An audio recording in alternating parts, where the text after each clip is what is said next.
clearly stated that, he doesn't agree with the batenge to katenge narrative.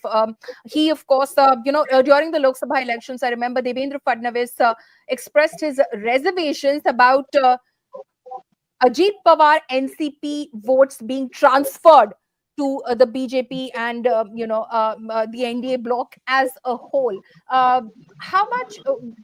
What? How do you see it, Shruti? See, the thing is that Ajit Pawar's politics as a NCP leader, former NCP leader, has always remained anti-Brahmin. So when he joined BJP, the core voters of BJP didn't like it. If you see in especially areas like Pune, from where even Ajit Pawar is partly belonged to, so there was a huge reaction. As long as they are breaking the Shiv Sena and Shinde becoming the chief minister was still okay for the BJP voters, but breaking NCP and especially giving Ajit Pawar as the deputy chief ministerial post really did not go down well with BJP voters and even the BJP party members. So there were so many statements that these votes were not transferred. So then Fadnavis had to clarify, no, we got the vote because of NCP, and NCP really helped, Ajit Dada really helped us. And this time, of course, they are contesting together. And if you see some things like some candidates like Nawab Malik, for example, so BJP alleged him as anti-national and so many things. But today he's contesting from Ajit Pawar's party, and that is an alliance. So BJP has no explanation for this. So these are all political adjustments, I feel. But how comfortable are they going to be, keeping on making these political adjustments? Vinodji, how do you, read into this? Ajit Pawar, someone who has harbored ambitions to become the chief minister of Maharashtra for a very, very, very long time now. But what are his options? Today, say he doesn't perform very well. He got 50 odd seats to contest on. I believe, Shruti, you can just correct me on the number, if at all I've got it wrong. But 59 seats, yeah. Yeah, okay. So in case he doesn't perform very well, what are his options? He can't go back, I presume, to No. his uncle, because uncle has been snubbed very True. badly. I'm not sure he's going to treat him very well even if he takes him back. And as far as him being here in this alliance is concerned, his ambitions of becoming chief minister are going to have to wait, despite that poster, I believe, that went up in Pune, which of course announced him as the next chief minister of Maharashtra, which had to be quickly pulled down as well. Never put anything beyond the pale of possibility, especially when it comes to a state like Maharashtra. Look at the architecture of the Mahayuti.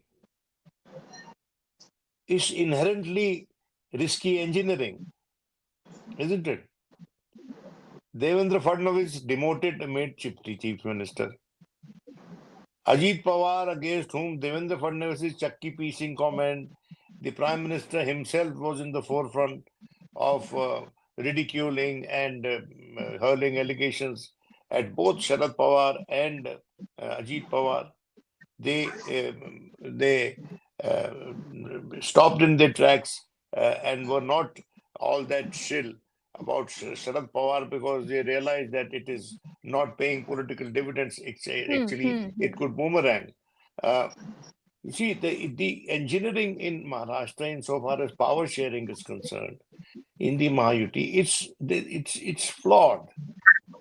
And you see, if the numbers demand, I wouldn't be surprised to see Ajit Pawar returning to uncle and both, kissing and making up. They are still keep on recalling the family is united, politics is different. But his wife contested against Supriya. Now his elder brother, his younger brother or elder brother's son is contesting against him. Real brothers. You see, it's a very close family. And at the same time, it's a very malleable, politically, very malleable family, if I may say so. So anything can happen. And you see, like in plaster of Paris, you can create any shape in no time, and then change it and put it in another form. This is what they do. And because they are BJP, because the BJP historically has never won an election in Maharashtra on its own strength, entirely on its own strength, never. BJP has never won an election entirely on its own strength. So it needs these little cogs in the wheel. And if a cog comes off, the wheel doesn't move. So I think that, you see, the people have to decide in Maharashtra whether the transfer of power has to be smooth or whether the government formation has to be smooth. People have to decide. Politicians there will actually, if the mandate is tilted in favor of one alliance slightly, the politicians are quite capable of violating the mandate by post-poll Switching the manipulation. parties. So already there have full preparations are on for transporting MLAs to other states, and as has often happened at many other places. So you can, if there is no clear mandate by the people, you can see mockery being made of our electoral process. Is that I true, would, Shruti? Have arrangements already been made to transport MLAs away to resorts yeah. near Mumbai or outside of the state? I mean, Sanjay Raut has given that statement yesterday that they are flying out all the MLAs at one place and keeping them in a hotel. That may happen because, as I said, it's a tough fight. I think the interesting question would be if Mahayuti wins in case. And as BJP is contesting, of course, 149 seats and Eknath Shinde 81 seats. So BJP will get obviously more numbers. So who will be the chief minister? I mean, will it be the same arrangement that Fadnavis will be the DCM despite getting more seats second time, or Eknath Shinde will be the I think that I question, think Shruti, so. is true for the MVA as well, for the Mahavikas Aghadi as well. If they come out trumps Yes. in this Fadnavis, election, kaun banega Mukhyamantri is a question for the MVA also. Fadnavis may become a pawn in the game. You see, Fadnavis is, I rule him out. I may be wrong, but Smriti, I need your view on that. I rule him out for the simple reason that he has ceased to have the ear of some important people at the center. Can he be ruled See, out, Shruti? I'm not sure at this moment because if you see, he's the strongest leader in BJP at the moment. He has ruled for 5 years single-handedly. I think he's the smartest leader right now. If you see, he's young and he has a strategy at his place as He's compared a to any Brahmin. other BJP leaders. Sorry? He's a Brahmin. He is a Brahmin who was propped up to Yes, cut Gadkari to yes. size. Yes, so it's difficult to completely sideline him. Though BJP has just, I mean, clipped his wings, but it's really difficult to completely sideline him. We can't just sideline him like that. Okay. Okay. Oh, Okay. I'd I request our think guest to. Yes, sir. Vinod Tavade was being built into an alternative, no?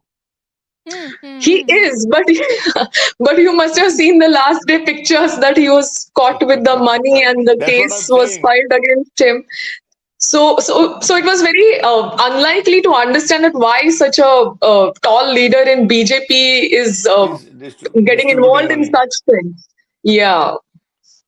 And then allegedly it was said that the tip-off came from a very senior BJP It leader could well be. about Vinod Tavade. It could well be our man, Anyone. So that was practically everyone's guess at the moment. At the time that they saw those pictures, Who very gains? interesting that You these see, if pictures the are coming murder into the day happens, before. the inspector comes and asks who will gain from this murder. So that's the natural suspicion you get to Yeah. suspect, number one. Right. I just request our guests to continue to stay on with us. Let's give you a sense of who the key contenders are, where the key battles are being fought in Maharashtra. My colleague Abhishek will take you through that.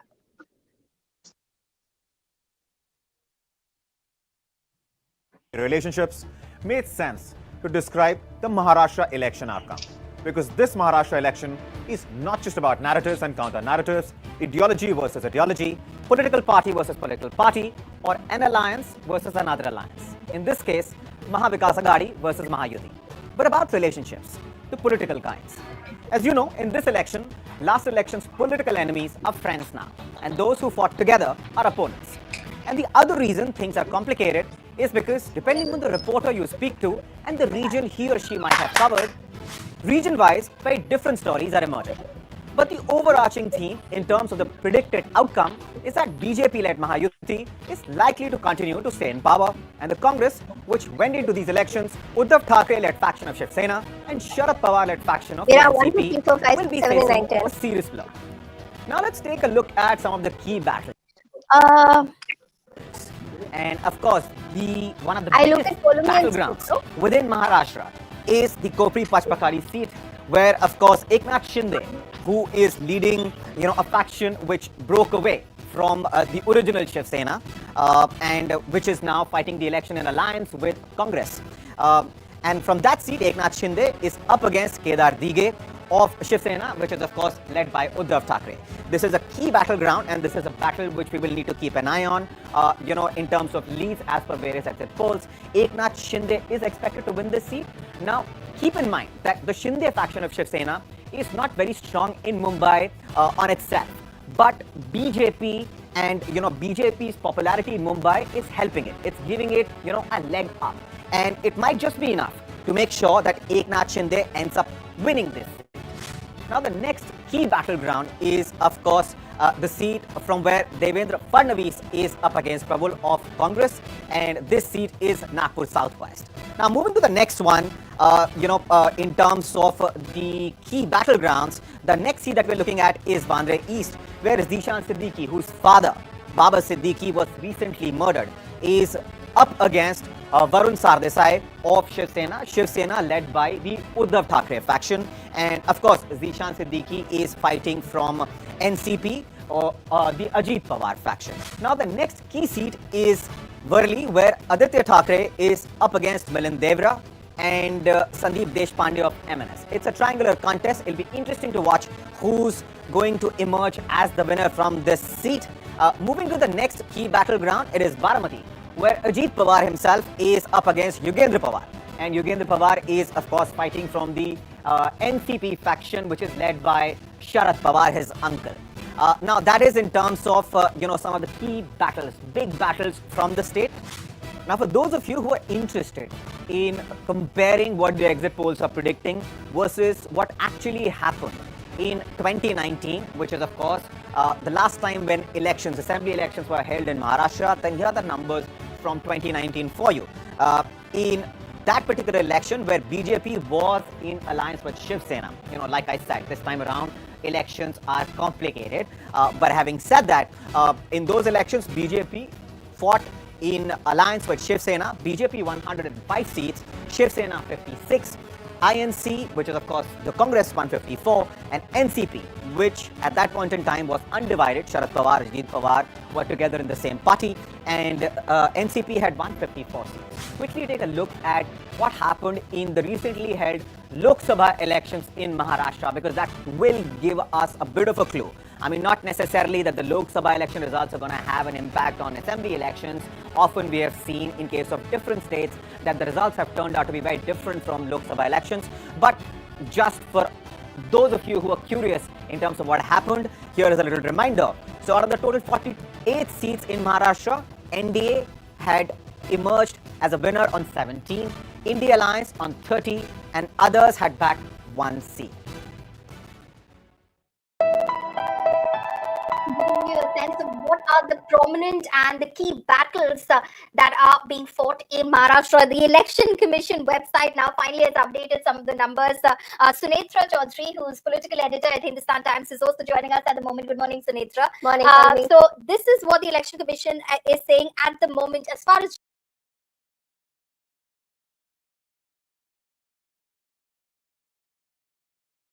Maharashtra is concerned. It says 7 for the NCP, 6 for the BJP, 5 for the Shiv Sena, which is the Eknath Shinde Sena, NCP SP, NCP Sharad Pawar 2, and Congress 1 at the moment. So clearly an edge for the NDA, quite an edge at the moment, is what the numbers on the election commission website are saying for the Mahayuti, Sunetra, in Maharashtra. Well, it is quite an exciting election, and I think till yesterday, and I've had phases. If you've been speaking to both sides in the run up to the elections, from when it started, the campaign started 2-3 months ago, and when they were announced to right now, I've seen very definite phases of huge buoyancy on the Mahayuti side to not so much in trouble when the tickets were announced and there were lots of rebels and things like that. But if there is one thing that has been consistent throughout for the Mahayuti,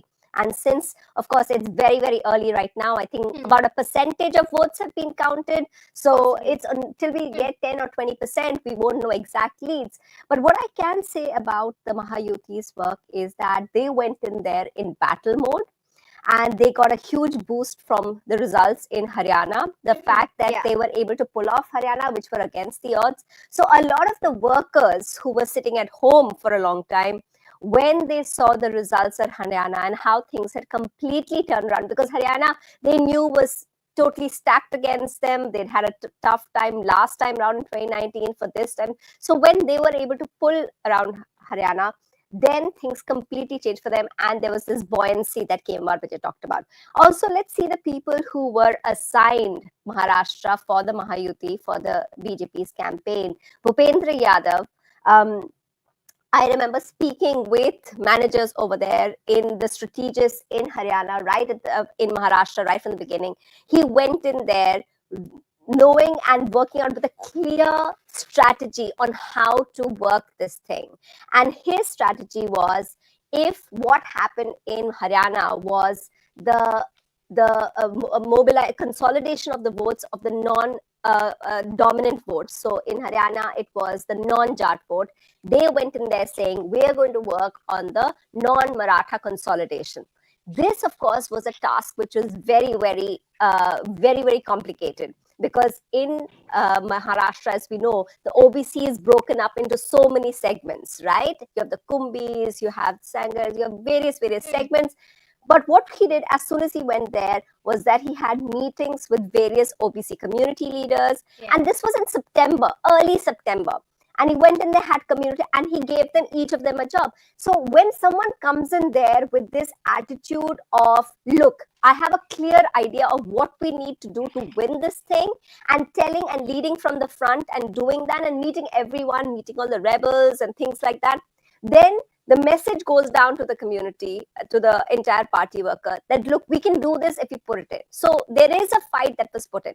Let me tell you from the other side, which is the MVA side and the Congress, because as we know, in a chunk of the seats, it's a direct Congress versus BJP. So what happens in Maharashtra is going to be a thing of how Congress fares against the BJP. In the Congress, of course, one of the things that they went in, they had the morale took a huge beating about what happened in Haryana, and they were very aware of that as well.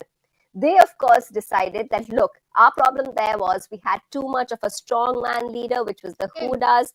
So here, our advantage perhaps is we have regional leaders. So they had various people. So he had Nana Patole in one side of the area, you had Balasaheb Thorat, you had all these people working at various parties. So they thought that let's take our disadvantage that we don't have one big face and work on the fact that we won't have that much factionalism, because as we know, not being united has been a problem with them. However, Sunita, we'll just come back to you because I think there's some trouble with your audio line. We'll try and fix that. As far as Sunetra's audio line is concerned, I'll quickly take a question with Vinodji. As Sunitra was pointing out, there are 76 seats in Maharashtra, to be precise, where there's a direct fight between the BJP and the Congress. And as far as Bhupendra Yadav was concerned, I was speaking to one of the BJP leaders after the exit polls, and they said that if at all, we win, the Mahayuti wins, our man of the match has to be Bhupendra Yadav. Yes. As far as these assembly elections are concerned. Vinodji, there is also the RSS factor.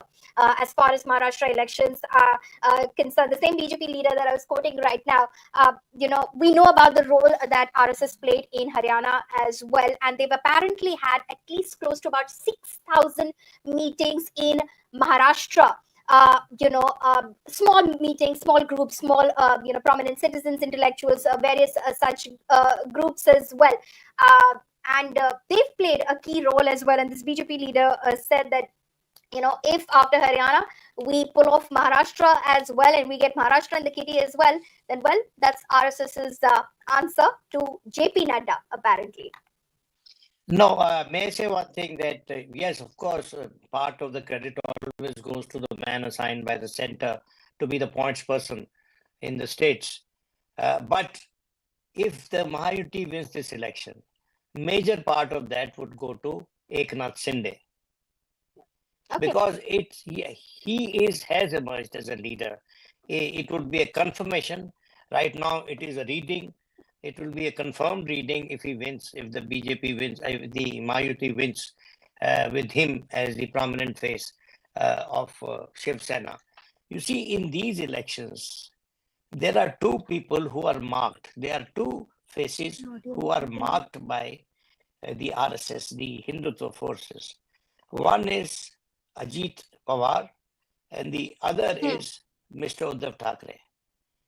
They not just want to win, they want to make sure that they win despite these two. Now, that is going to be the big answer to the big question. Secondly, RSS provides always the foot soldiers to the BJP. It's a force multiplier. And that gives BJP, when they are actively campaigning, a distinct edge over its rivals. So not only will this give them an edge within the alliance, it will give them an edge pan Maharashtra, and they will stake a claim for the chief ministership. And that could be perhaps a friction point post-election if everything works properly for them. When so far as Eknath Shinde is concerned, because this is not this. If a sitting chief minister is leading an alliance into an election, you can't change him that easily. And that will be the choice, difficult choice, the Mahayuti will have to make, the BJP will have to make. In so far as the No, other but will side the BJP be content with playing second fiddle again as far as the government is concerned if they were to win, despite probably emerging as, say, the single largest party in these elections? It So, has played a there second was that fiddle. one time in 20, after, of course, when they brought Eknath Shinde on board in 2020, there was that time, of course, but then there is 2024. And this time, if they emerge as the single largest party, would they be okay with playing second fiddle? They are playing second fiddle already. Devendra Fadnavis is what? Deputy Chief Minister, no? You Yeah, see, but I mean, will this arrangement continue? I mean, I'm talking about earlier when there was this majburi, you want to form government by hook or by crook, you bring in Eknath Shinde, you break the Shiv Sena, you bring in Eknath Shinde with his 40 odd MLAs, and then of course in 2022, you go after the NCP, you break the NCP, bring Ajit Pawar back on board with the BJP you don't have a coalition. Maratha. There is all of that, but this time round, I personally feel, and I may be wrong for all you know, we are just sharing perspectives. You see, I think that they will be better off continuing with Eknath Shinde because Devendra Fadnavis at the end of the day is a Brahmin. And you see, there are, Shinde is the Maratha. There is a risk factor there. And what stops Eknath Shinde from crossing over to the other side? It has happened in the past, no? So what I'm saying is that it will be a difficult choice for the BJP and for the Mahayuti on the whole. As of today, I can see it that way. Secondly, insofar as the India Alliance is concerned, India Alliance is most fragile if it is not having the numbers to form the government.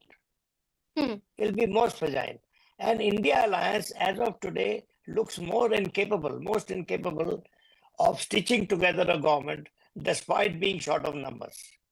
If it is short of numbers, very few numbers, if both sides are equal, neck and neck race is there, then in that case, BJP has the advantage, both in terms of experience in logistics and resources and the power they have at the center to stitch together a government, even if the numbers are short. So this is all going to happen. We get to know in the evening, by the evening, as to how things are going to play out in Maharashtra. One only hopes that there is a clear majority for one formation or the other, so that there is Absolutely. no post-poll dealings and sort of underhand dealings and buying each other, and that then cuts a very sorry spectacle actually when it happens. Absolutely, absolutely. It's a very sorry spectacle, and for the sake of the constituents of Maharashtra, the electorate that went out and voted in Maharashtra, everyone wants a stable government. They want a clear majority for one or the other alliance, whichever way it goes by the end of this evening. They want a stable government, and they hope that, like Vinodji was saying, there are no post dealings or any sort of underhand dealings as far as the scenario in Maharashtra is concerned. Vinod Sharma, thank you so much for joining us this morning and giving us your sense of where the numbers stand at the moment. Because let's take you through where the Election Commission say the numbers stand at the moment. Some of the updated figures over here: Jharkhand, JMM 1, Congress 1, CPI MLL 1.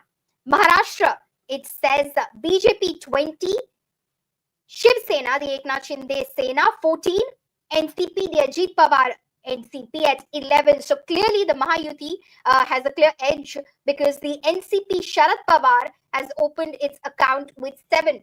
These are trends. These are just trends. These are not results, viewers. Congress at 4 at the moment. No numbers for the Shiv Sena. UBT at the moment on the Election Commission website. Sunitra, I'll come back to you and take that point which Vinodji was referring to. Of course, he feels that Eknath Shinde will be a better administrator, and obviously the chief minister who's, at least, the norm would say that the chief minister who's led you into an election, if the same alliance were to win again, would continue on as the chief minister. But will the BJP be content playing second fiddle this time round if they emerge as the single largest party? Well, it's interesting, but let's not forget that they went into this election very clearly with Shinde leading. And if you spoke, I know that you're in touch with them as well. If you spoke with the BJP, they were very clear that he was one of their trump cards. Because let's face it, despite the kind of drama that had been there, and despite the fact that the people, as you've been talking about, the people in Maharashtra were sick of this kind of dirty politics. They were upset with all parties about the fact that, people were making governments at early in the morning and all of that. So there was this problem with that. They were very clear when I spoke with them that even though he'd been in the seat for 2.5 years, Eknath Shinde didn't have anti-incumbency, right? Now that is, and it's because of the shorter term or whatever, they knew that he didn't face anti-incumbency. Also, because he had been in that seat, he was also ensuring that, a lot of resources were used into bringing in schemes that are popular, this whole maafi to the toll maafi and things like that, so he brought in Ladli Behna. This has been the X factor in this election. If you speak to the MVA, they're very clear that if the whole kind of uncertainty about how they were going to perform has been the fact that this cash scheme, which had offered to double it if they this did magic in Madhya Pradesh, where they'd been in power for so long. They had so much anti-incumbency, but this just turned things around for Shivraj Singh Chauhan over there, for the BJP over there. So this was expected to work magic. BJP expected it to work magic, and it seems right now, by the fact that BJP has got 20 over there, is the number 1 largest party over there. So all of this fact goes into the thing that the Chief Minister Eknath Shinde is extremely popular in his particular thing. Also, as many pointed out, he has that Aam Aadmi factor, that even though, which perhaps wasn't there with Uddhav Thackeray. Uddhav Thackeray is, of course, born into, he's Bal Thackeray's son, he's there in Matoshri, whereas Eknath Shinde is seen someone who is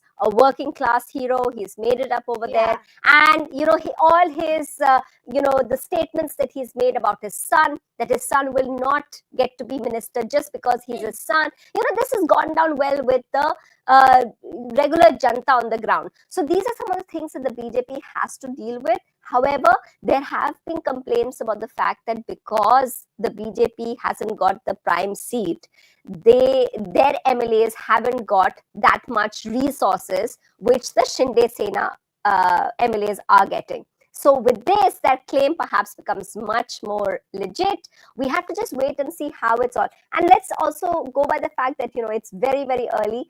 The factionalism part of it, the infighting part of it, perhaps within the Mahayuti is much larger than the MVA. That is debatable, of course, but in Maharashtra, you can definitely see such major personalities within all these camps that the poll factor, what's going to happen after if the Mahayuti pulls it off, what's going to happen, who's going to get one. Because let's not forget, let's just look at NCP. Ajit Pawar was something that if you talk to people within MVA, they talked about the fact that it's the weakest link. But it doesn't look like, from looking at it, they're leading ahead of Sharad Pawar. And Sharad Pawar at this age had really gone out. He was personally campaigning everywhere. He was the one who was telling people that, look, it's the MVA which breaks up families. It was a very personal campaign on Sharad Pawar's side. He's talking about his daughter, talking about what had happened. And Ajit Pawar made this, took this entire strategy of not attacking his uncle, not saying anything against his own opponent, who's his nephew, Yogendra. And so they have right now, they're of course aiming for a 50% strike rate in their seats. So if Ajit Pawar manages to have a great strike rate, then he will also be saying that, look, what do I get? He has always wanted to be, the reason why he left the other camp, which is the MVA camp, is because he had chief ministerial ambitions. Yeah. Will he be happy with deputy chief minister if he gets a great strike rate as well? So you have all these contenders over here within the Mahayuti who are strong contenders, and if they all perform well, who will get to be the chief minister? It's something that the BJP has kept open. Amit Shah has also spoken about the fact. Of course, let's not forget that very interesting press conference where you had Fadnavis. I think it was during their manifesto launch, where Devendra Fadnavis was sitting next to Eknath Shinde, and someone asked them, who's your CM candidate? And he said, he's sitting next to me, and he pointed to Eknath Shinde. So you've had all of these statements. Devendra Fadnavis knows that it, because of the kind. Post-poll scenarios change. Definitely.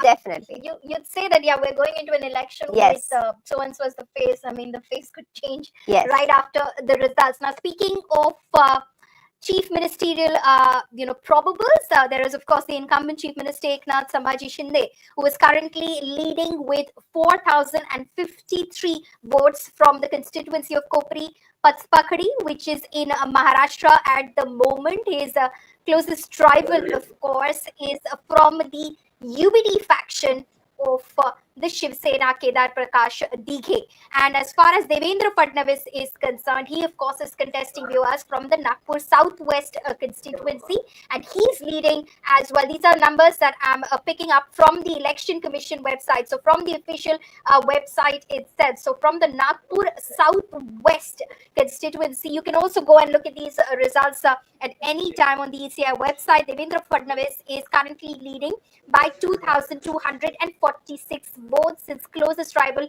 from the Congress party, Praful Gudhare. Also joining us this morning, Kailash Adhikari, political analyst, and Nikhil Jain, political analyst as well. Good morning to both of you. At the moment, as of course, the numbers are trickling in, and you're looking at the trends, obviously very early trends, but it clearly shows that the Mahayuti is leading in Maharashtra. I will seek your views on that for the moment. First to you, Kailash, and then Nikhil. Good morning to everyone, and good morning to you, Palmi. As we can see that the early trends are kicking in, and it is clear that the Mahayuti is slated to come back into power, and that too by a considerable margin. As I can see on our screen right now, it's the 119 versus 27, and of course these are just the early trends. But if we can just go by the early trends, we can see that how majorly the NDA or the Mahayuti is coming in. Now the question is that, of course, what we were debating some time ago about the chief ministerial phase. See, now it's not dependent on the fact that why is one particular party the single largest party, or can it have an edge because of the fact, or can it have a negotiating power on the table just because it is a single largest party? Because here For the first time, it is a very momentous election in Maharashtra, and I come from Mumbai, so I can say that because it is a six-party fight. Earlier, it was always a four-party fight and two sides. It's just the NDA and the Congress, but now it's a six-party fight. Even though there are two factions, but three versus three. So we have to always weigh in that how much is the NCP Ajit Pawar faction contributing to that win, how much is the Eknath Shinde faction with the incumbent chief minister contributing to that win, and of course the BJP as the single largest party. So post-poll alliances now with the early trends coming in seems a little off the hand, because we can see that the Mahayuti is at a comfortable majority as of right now, as of this moment. But yes, what is most important to see is that will the Mahayuti go ahead with Mr. Eknath Shinde as the chief minister, looking at the fact that 2.5 years being as a CM now, these are the results which are coming in, or will there will be some different kind of negotiations with reference to 2.5 years, or breaking up that 5 years within the three parties. Absolutely, absolutely. So it's not all over just because the Mahayuti may have gone with Eknath Shinde as the face of the alliance into these elections. We can't yet say that he's going to be the chief minister quite naturally if the Mahayuti were to win this assembly election. Shifting focus a little bit, Nikhil, of course, I'll get your thoughts in first in Maharashtra, and then we'll shift focus to the Jharkhand numbers as well. Nikhil. So, Paulimi, personally, I feel that I completely agree with Vinod Sharma ji that the BJP would not have a choice but to retain Eknath Shinde as the chief minister if indeed these trends hold up and the Mahayuti ends up being in power, for the simple reason that there are a couple of reasons actually. Reason number one is that he comes from the Maratha community, vis-a-vis Devendra Fadnavis comes from the Brahmin community. And the kind of political discourse that's been going around in the country since the past 1 year, it's all about the OBC and how OBCs have not been given their rights and other communities. And in a way, it goes against sort of a Brahminical hegemony. Now, this is not the BJP, or this is not the India of 2014 when Narendra Modi would sweep in with his rallies and get whatever results that he wanted. Look at how the Lok Sabha elections in 2014 or 24 played out for the BJP, vis-a-vis how the state elections are playing out for them. What is mattering more and more is the local level leaders, is the local state level leaders, is the state level schemes and the narrative that is being built there. I don't think the BJP would risk messing with that narrative by replacing a Maratha incumbent chief minister with a Brahmin chief minister. That being said, even if they were to replace it, even if they were to replace Eknath Shinde with somebody in the BJP faction, whether it's Devendra Fadnavis or somebody else, the problem would be there would be nothing stopping Eknath Shinde from moving over to the Mahavikas Aghadi, joining hands with the other three players, and again becoming the chief minister or deputy chief minister or something like that. So I think the BJP would be stuck in the same situation as it is in Bihar, that despite being the single largest party, it would still have to make the CM of a party that is much lesser in terms of the vote share, in terms of the seat share. That all that being said, I am still not sure whether these trends are going to hold up, because I'm still reminded of Haryana from just a month ago, when by 10 a.m. everybody thought that the Congress had made a clear victory, and then by about 12 p.m., 12 noon, it was a complete turnaround. I'm not quite sure whether these trends are going to hold up or not. Disclaimer, I was quite literally in this very seat on that day, and I think my eyes just popped out when I saw the numbers just reverse on my screen, and I thought I'm just like, I'm like, I probably need glasses or something very soon, because I couldn't believe what just happened right before my eyes. So hence we're putting out that disclaimer every few minutes, that remember, early trends, early trends, early trends. These are not the results. We'll of course know the results. It will become much more clearer by this afternoon as well. But yes, at the moment, what we're seeing is that in Maharashtra, the Mahayuti is leading, and as well in Jharkhand, what we are seeing is that the NDA is leading as well. Shruti Ganpate is also an independent journalist, continues to be with us. Apologies, Shruti, for keeping you waiting for a while at the moment, but I just want to pull you in onto this discussion. Everyone has, brought in their thoughts as to who will be the chief minister. We were, of course, discussing this a while ago as well. But do you think it's going to be Eknath Shinde as well, because of these various factors that have been listed by our various panelists as well? What are your thoughts? Because you've got a better sense of the politics of the state. I think we also had to see the number of seats won during Lok Sabha. So that time, Shiv Sena was just broken. I mean, the Shinde had split from the original party. But despite that, he won 7 seats, whereas BJP won only 9 seats. And Uddhav Thackeray also won 9 seats, and he contested 15 seats. So his strike rate was much more because all the sympathies were with Uddhav Thackeray. And despite that, he met 7 seats. So I think we have to also see the performance in this assembly election, that how many seats he's going to win. Though he's contesting lesser seats than BJP, but if his strike rate remains higher, like Lok Sabha, then there is no doubt that he'll be the chief minister. Okay. So there is no doubt that he will be the chief minister. Let's just shift focus to Jharkhand for a bit. We shouldn't forget that Jharkhand results are also being counted at the moment. And on the Election Commission website, it says that, as far as Jharkhand is concerned, I'll try and pull up that number for you as seem to some trouble with the website. Okay, it's back up. It says 3 for the BJP, 2 for the Congress, 2 for the RJD. Remember, this is the Mahagathbandhan as such, the India bloc in Jharkhand. So, 2 for the RJD, AJSUP 2, JMM 2, CPI-ML 2, MLL Leninist 2, and JLKM 1, and others and independents 1. So it's currently very interestingly split at the moment as we look at it. So very early numbers, just 15 seats as far as Jharkhand is concerned. This, of course, Kailash, is quite a prestige battle for Hemant Soren. He, of course, went to the people saying that, he being an Adivasi was unfairly incarcerated by the central government. And he, of course, tried to galvanize the support of the Adivasi community in Jharkhand. But is that going to be sufficient? He also had a very similar scheme for the women as well. But is that going to be sufficient? Because, he went to jail in January. The general elections were held after that, and the JMM's performance was not exactly as it was, they must have hoped would be, based on riding on the sympathy factor. Kailash.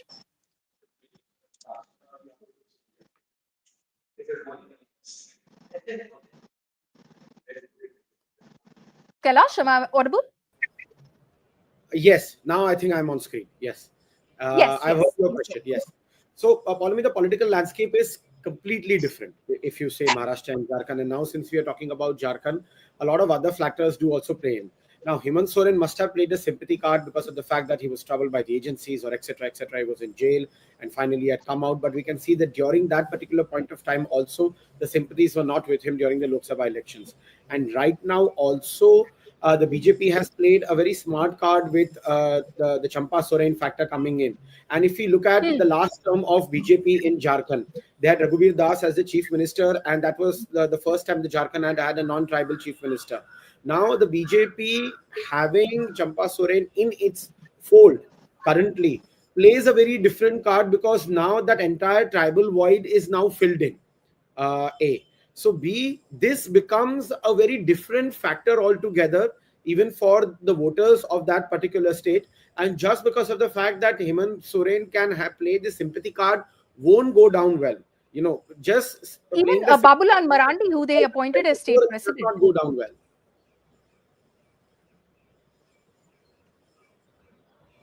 Kailash? Sorry? You were talking about the tribal factor. Babulal Marandi as well, former chief minister, first chief minister of the state of Jharkhand, who the BJP recently appointed as state president as well. That's going to be an important factor as well in the projection that we've got, faces from the Adivasi community in terms of Champai Soren, who's come in, Sita Soren, who's come in as well. Absolutely. That is the main point. BJP understood that since a very long time in Jharkhand, while fighting alone independently, it lacked that kind of tribal appeal which is required in a state like Jharkhand. Now with Babulal Marandi, as I said, Champa Soren, then Sita Soren, that entire equation has changed. And that the people of Jharkhand, for the voter of Jharkhand, naturally the optics are now quite different. They feel that, and as Nikhil mentioned just before, after I spoke about the fact that of a Maratha CM and the Brahmin CM. Now, if you catapult that into Jharkhand, it's about the same. It's about a tribal CM and a non-tribal CM.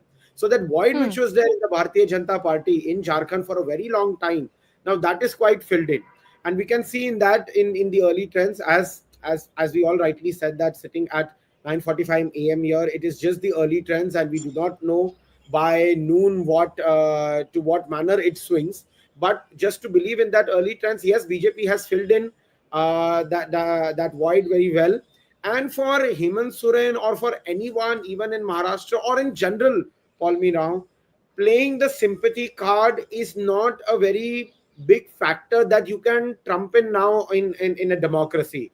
Just because you feel that a sympathy card is with you, people do not go with you. The voter is a quite informed voter, and he knows that a sympathy card would get him the results and the good governance that he or she wants from a government. Right, right. Nikhil, do you want to weigh in on that as well quickly? Then I'll go back to Maharashtra, because the numbers seem to be, just as far as Mahayuti is concerned, they're quite big numbers. As far as Maharashtra is concerned, again, early trends. But as far as Jharkhand is concerned, do you want to weigh in on the Hemant Soren campaign, and of course, versus the BJP's campaign that they're going after your Mati, your Beti, your Roti, the infiltrators are going after that. And then, of course, speaking about the corruption in the Hemant Soren government as well. See, Polumi, I largely agree with what Kailash has said, that I don't think the sympathy card works in Indian elections anymore. Whether it's Aam Aadmi Party playing that card in 2024 Lok Sabha, Sharad Pawar or Uddhav Thackeray doing that in Maharashtra 2024 state elections, or indeed Hemant Soren doing that in the state elections now, or the Lok Sabha elections earlier. But one thing that I disagree with in terms of what Kailash has said is, I don't think the voters are particularly or necessarily choosing good governance. I think voters today are very transactional, and it is essentially boiled down to a factor of who is going to put more money in my pocket. Now, that may or may not be good governance. I've always been in favor of giving subsidies to the poor, giving social welfare measures to the poor. But if you are going to have unconditional cash transfers right in the pockets of people without them having to work for it, without there being a direct developmental goal linked to it, as was in Manrega or as is in a lot of other cash benefit schemes, but is not the case in the Ladli Behna Yojana or the Ladki Behna Yojana in Maharashtra. I think voters today are opting for schemes like that because up until 3 months ago, nobody was giving this election to the Mahayuti. But if indeed these trends hold up, the Mahayuti is going to sweep this election.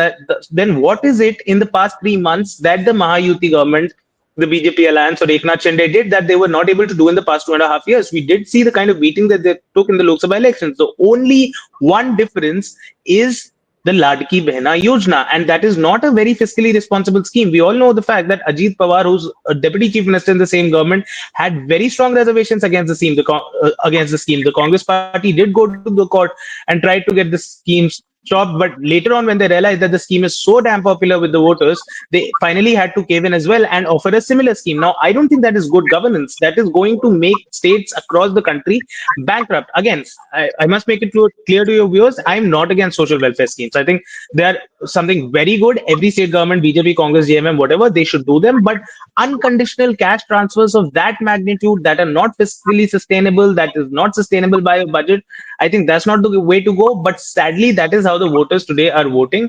Whether it was the Kisan Samman Nidhi by the Prime Minister in 2019 Lok Sabha, or this Ladki Behna handouts in Maharashtra, or Ladli Behna handouts in Madhya Pradesh, I think that is what it has essentially boiled down to, along with the last minute election management.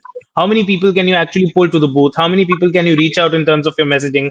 How can you use state resources to your advantage? I think that how many dummy candidates can you prop up? Like if you have a Polami Saha from party A contesting, how many other Polami Sahas can I find in that constituency? How many other people can I get a similar symbol allotted? I think this is what is, winning elections for parties today. Right. Because stay on with us. I'll bring in Shruti again because we're going back to the Maharashtra numbers at the moment. Let me just pull that up from the Election Commission website. It is as far as Shruti, I'll just calculate that very quickly to give a sense of where Mahayuti stands at the moment and where MVA stands at the moment. So as far as Mahayuti is concerned, BJP is at 71, Eknath Shinde Sena is at 34, and Ajit Pawar's NCP is at 27. So that's 132. As far as the MVA is concerned, Sharad Pawar NCP is at 19, Congress is at 15, and UBT Sena is at 13. So that stands at 47 at the moment. Others and independent Shruti at 17. Are they suddenly going to become very key to which way things roll? But at the moment, of course, it looks like Mahayuti is looking at a comfortable win over here. But then again, not calling it, not saying anything, because we've all learned our lessons from Haryana. We're not saying anything. These are early trends. Shruti. Yeah, I think see, MNS is also contesting on 125 seats. Vanchit Bahujan Aghadi is contesting on 200 seats. Mayawati's party is also contesting on 235 seats. And there are 2,000 plus independent candidates. So MNS, I mean, people are expressing doubt that they will get elected even a single candidate, but they will cut into the votes. If you see the Dalit votes, which were last time transferred to Congress and Shiv Sena, NVA, are somehow this time going to Bahujan Vanchit Aghadi. So they will be also cutting in votes this time for MVA. So all these factors are really going to affect the MVA in a way. And what we are seeing, the early trends, I can say that, BJP is leading and followed by Eknath Shinde. So it could be a result of that we have to take into consideration these independent and the smaller parties in Maharashtra. Okay, they may not win the seat or the candidate, but yes, they will cut into votes. They will cut into votes as well. We, of course, saw a very heated campaign in Maharashtra. Several controversies from the polarizing campaign which was led by Yogi Adityanath, when he, of course, coined that phrase "batenge to katenge." The Prime Minister came in and said "ek hai to safe hai." There was the bag checking controversy. Uddhav Thackeray said, "Why are Election Commission officials only checking my bags? Why aren't they checking other Mahayuti leader and their bags as well?" So there were videos being released about Devendra Fadnavis's bags being checked, Amit Shah's bags and his chopper being checked as well. And then, of course, came that last controversy. Vinod Tavade in a hotel in Virar, sitting and allegedly distributing cash before election day. And then the BJP responding with a Bitcoin controversy, saying Nana Patole, Supriya Sule, in some ways monetized Bitcoins from a fraud cryptocurrency scam and used that money for the election campaign. Allegations which were refuted by Supriya Sule and Nana Patole as well. As far as the campaign, Kailash, in Maharashtra is concerned, it was like I said, there were it was a very heated campaign, but the BJP strategy seemed very clear about, of course, consolidating the Hindutva votes. At least it seemed, with a campaign that was led by Yogi Adityanath. While some, of course, Shruti did point out that some didn't agree with it. Ajit Pawar, Ashok Chavan, Pankaja Munde didn't agree with that campaign, and they voiced it very vocally as well. And on the other hand, of course, bringing together the non-Maratha, votes as well, in the way that the BJP did in Haryana, bringing together the non-Jat votes. Kailash. Palmi, you're absolutely right. See, every party has a political discourse and they have a certain ideology that they follow to. So while campaigning, the Bharatiya Janata Party, be it the Eknath Shinde or the NCP Ajit Pawar, they had a certain a go-to audience, and in order to capture that go-to audience, there is a certain means of communication and there's a certain language of communication that they're attributing to. Now, the Chief Minister of Uttar Pradesh spoke about batenge to katenge, or the Honorable Prime Minister spoke about ek hai to safe rahenge. Ek hai to safe hai, that speaks about in the larger prospect, it speaks about unity. Now, naturally, there will be opposition speaking about the fact that they're only talking about, or they're trying to polarize the elections by talking to their particular majority base of the voters. Now, this is a peculiar characteristic of Indian elections, not just Maharashtra elections, which we see across, be it any state election or be it any national elections in the past or going forward. So that is a particular reality that I think we all must have to live with. But at the end of the day, what resonates with the voter is most important.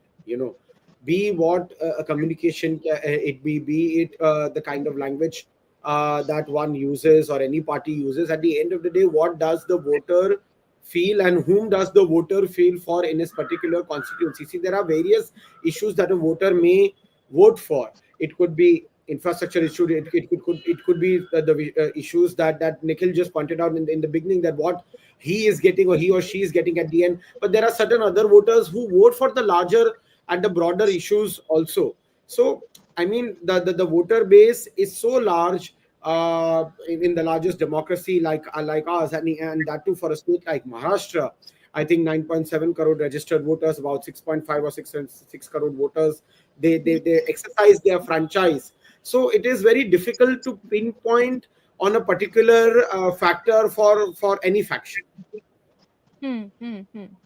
Okay, Shruti, I was just reminded of one of the questions that I was asking Sunetra earlier, I believe. About the RSS factor. How much of a role did the RSS play? I mean, it does play a role. Many elections, and we've heard about how they've bolstered the BJP's campaign.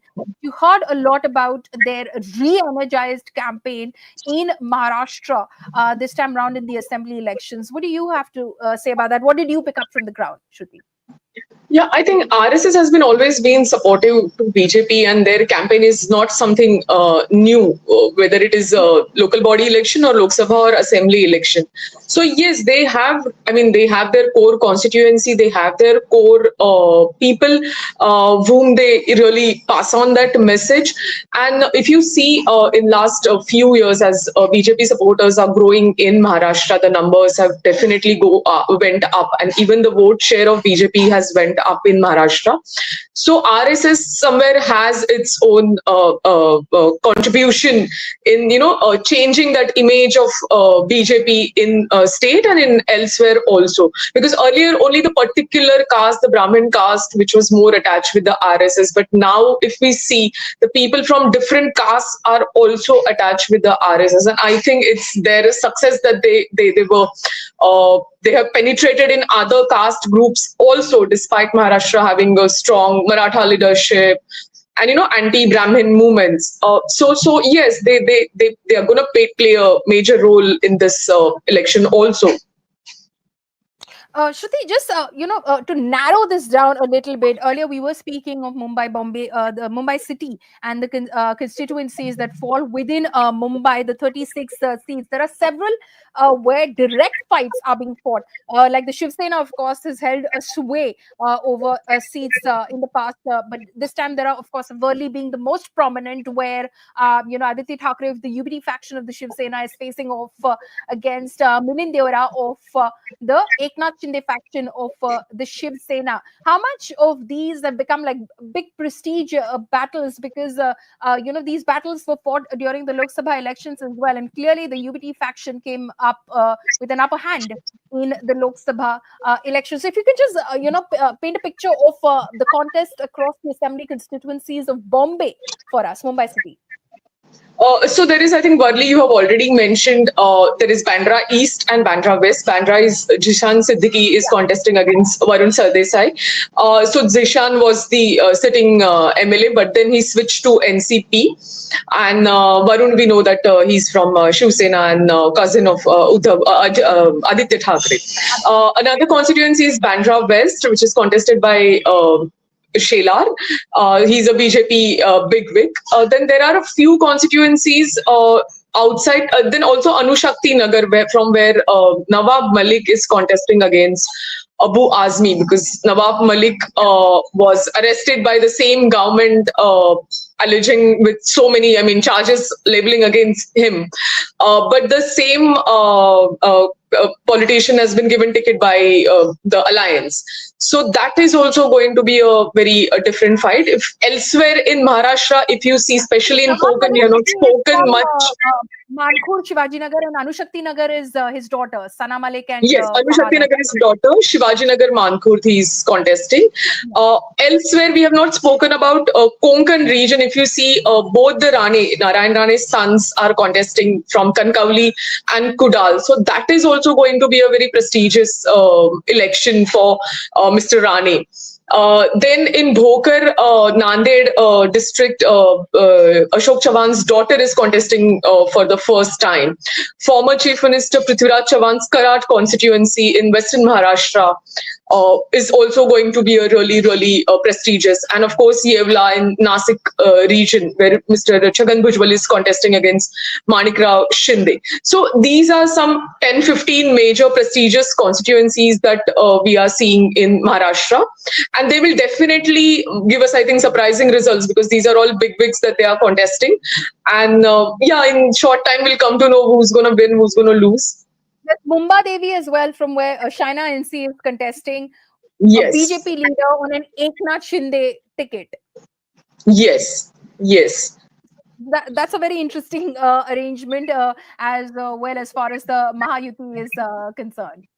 Yes, I think the coordination was pretty well on some of these constituencies while it was about the seat distribution, if you see. So the adjustment was really good. So yeah, we could see that, from BJP, she's switched to Shinde group and she's now contesting against Amin Patel of Congress. Right. We'll just come back to the Mumbai, the battle in Mumbai with our guests Nikhil and Kailash as well. Champai Soren, who's in fact the former chief minister, briefly held the position when Hemant Soren was in jail. He, now a BJP leader contesting from Saraikela, has spoken out. Let's listen in.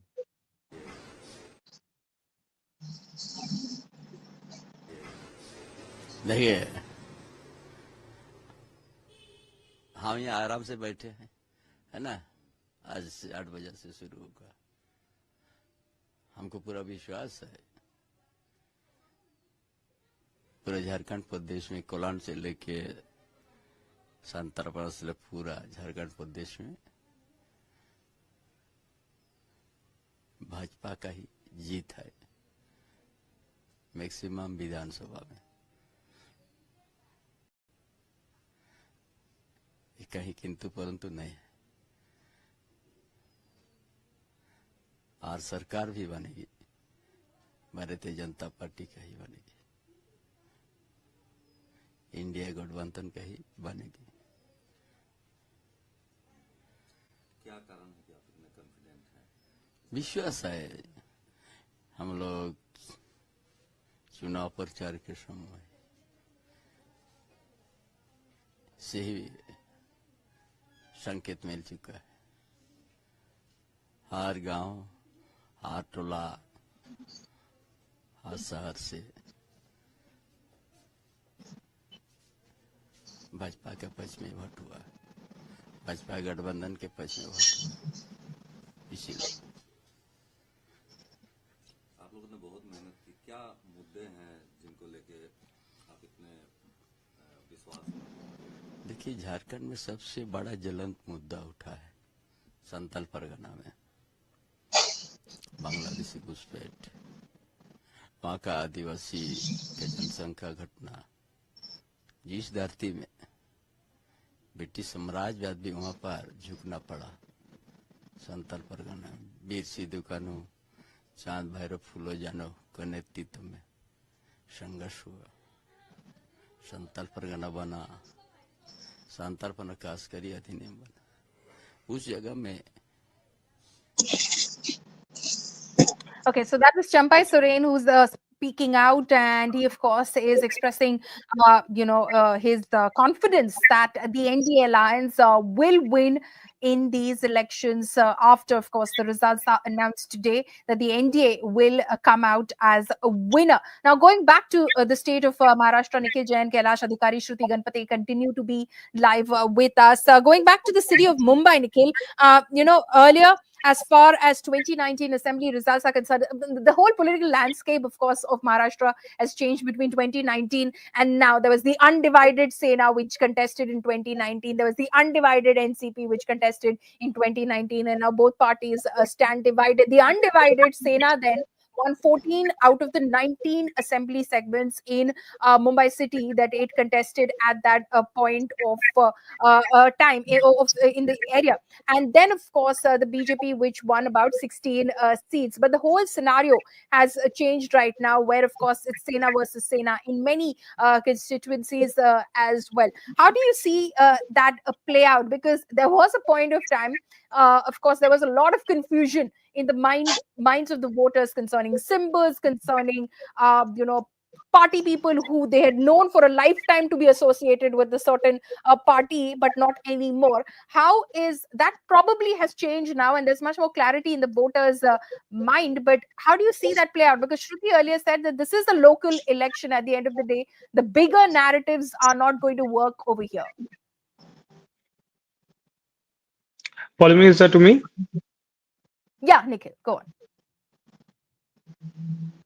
Yeah, I'm sorry, your audio broke in the middle, so I could not hear the entirety of your question. But from what I could understand, you basically wanted to gauge the impact between Sena fighting Sena and how the symbols and all that confusion that happened during the Lok Sabha elections is going to pan out today.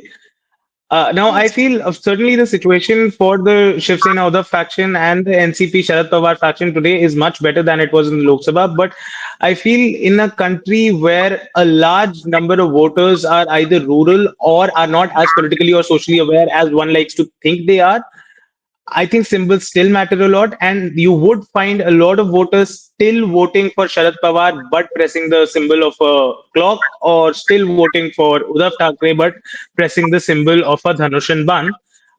Of course, the impact of it would be lesser than that in the Lok Sabha. I won't deny that. One thing I would also want to point out for your viewers is that it's rather unfortunate that when we're talking about elections in a state as large as Maharashtra, with so many complex issues, with a diverse economy ranging from agriculture to service sector, financial, industry, everything, based all the points that we've been talking about, all the narrative that was played by both the sides is essentially political rhetoric. My chopper was caught, my एक है तो safe है, बटेंगे तो कटेंगे. It was all either communal rhetoric or political rhetoric. There was no real talk about real issues, whether it was the issues of soybean farmers, whether it was the issues of cotton farmers, whether it was drought-prone areas in Latur, whether it was the slow trains that you have in Nagpur to Pune and other parts of the state, despite being a very developed state. There wasn't a lot of talk about the issues that plague the people of the state, and I feel that is rather unfortunate for democracy in India in general, that our entire political discourse, even during election time, is constrained to just this politicking and not about real issues of governance.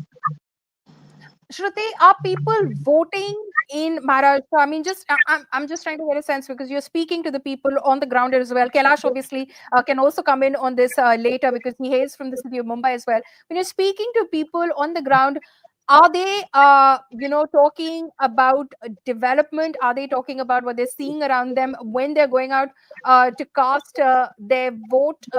Because I can say that I also, viewers, I'm a resident of Mumbai city. I'm a Mumbaikar.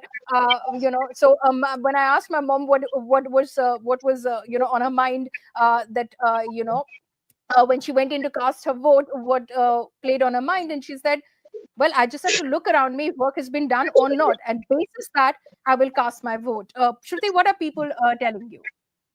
I think it is also, the kind of split happened in Maharashtra and the kind of trend set by BJP. So people thought that, their vote has not been respected, because they voted for example, Shiv Sena in that case, and half of the MLAs just switched overnight and joined another party.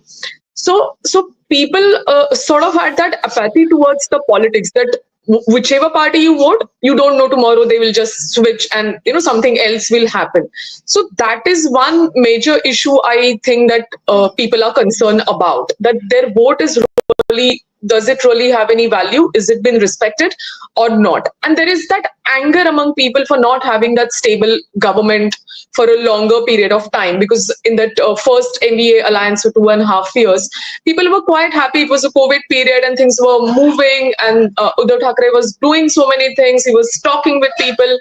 So he built that kind of an image that was required for Maharashtra to have the kind of CM, who considers people's opinion, who works for the people, and then suddenly that changed overnight. So I think that is one thing, apart from this development politics and apart from inflation, apart from unemployment and women. So this one thing is really, I think, the major concern for the voters, that whether anything going to happen after they vote for particular party or particular candidate. This is an interesting point you're making. Sandeep Singh is also joining us at the moment. Good morning to you, Mr. Singh. I'll just come across to you. I'll quickly take that question with Kailash Adhikari as well, who comes from the city of Mumbai as well. Kailash, what plays in the minds of voters, as in Maharashtra, as they go out to vote? Is the development factor an important factor? Or, as Shruti said, a major concern that much of the electorate has in Maharashtra is that I'm going to cast my vote for this particular party, but who knows where the candidate will be post results. Yeah, that's true. But there's another factor which I like to bring to your notice, which I have found that has kind of evaded the elections debate so far, especially if you're talking of Maharashtra and focused on Bombay, Navi Mumbai, Thane, Nagpur, the constant attack on industrialists and industries. I teach and I've been talking to students, you talk to engineers or MBA students, their parents, and a lot of people who invest in stock market from this area. And they have been wondering why there's a constant attack on industries and the hit that stock market takes. So that is also one aspect, especially if you look Mumbai, Navi Mumbai, Thane, Nagpur, that has also impacted the voters' choice whom to vote for. That is something which you cannot ignore. And yes, definitely the development work is visible. And some of the things that happened, again, if you take specifically Mumbai, that the tolls have been waived off just few months before the election. And that was Bombay was one of the unique city that within the city you used to pay toll tax to move from one area to another area. And development, yes, indeed, the infrastructure has taken place. The metro work that was stopped earlier during Uddhav Thackeray's rule. Suddenly, we have seen those metro work started happening and people are using those metro trains. So that developmental impact in Bombay is visible. And if you go to, I've visited these two places, Bombay and Nagpur. And again, in Nagpur, the development, infrastructure development, people are very happy with that. So that will surely reflect in the voting pattern. Okay. We'll try and get Kailash Adhikari back with us as well. But let's quickly take you through the updated numbers on the Election Commission website as we speak right now. BJP at 109. So the BJP's number in 2019 stood at 105, and that is what Devendra Fadnavis claimed, that we will get the same numbers as we did the last time round. So 109 for the BJP, Eknath Shinde Shiv Sena at 56, Ajit Pawar's NCP at 34. So well past the halfway mark of 145. If you just look at the trends right now, remember, again, these are not solid results. So we're looking at trends. As far as trends go, MVA, Congress at 19, UBT Sena at 19, and Sharad Pawar's NCP at 11, and others independent stand at 15 at the moment. We'll try and pull up some constituency-wise numbers as well in order to see who's leading where. So as we do that, Shruti, I'll take that across to you. So as far as early trends on the Election Commission website are concerned, Mahayuti well past the halfway mark, Shruti. So I think, as we have been talking about the Ladli Bahin Yojana, that must have we can see the impact if we really go by this trend, and if this trend continues even after the, even later also. Also, the infrastructure work also we discussed that in urban areas, the infrastructure work has really worked well in favor of BJP, I should say. So these 2-3 factors, and of course their coordination was better as compared to MVA. The rallies were much more organized. So these all factors also would play a crucial role if these trends continue. Okay.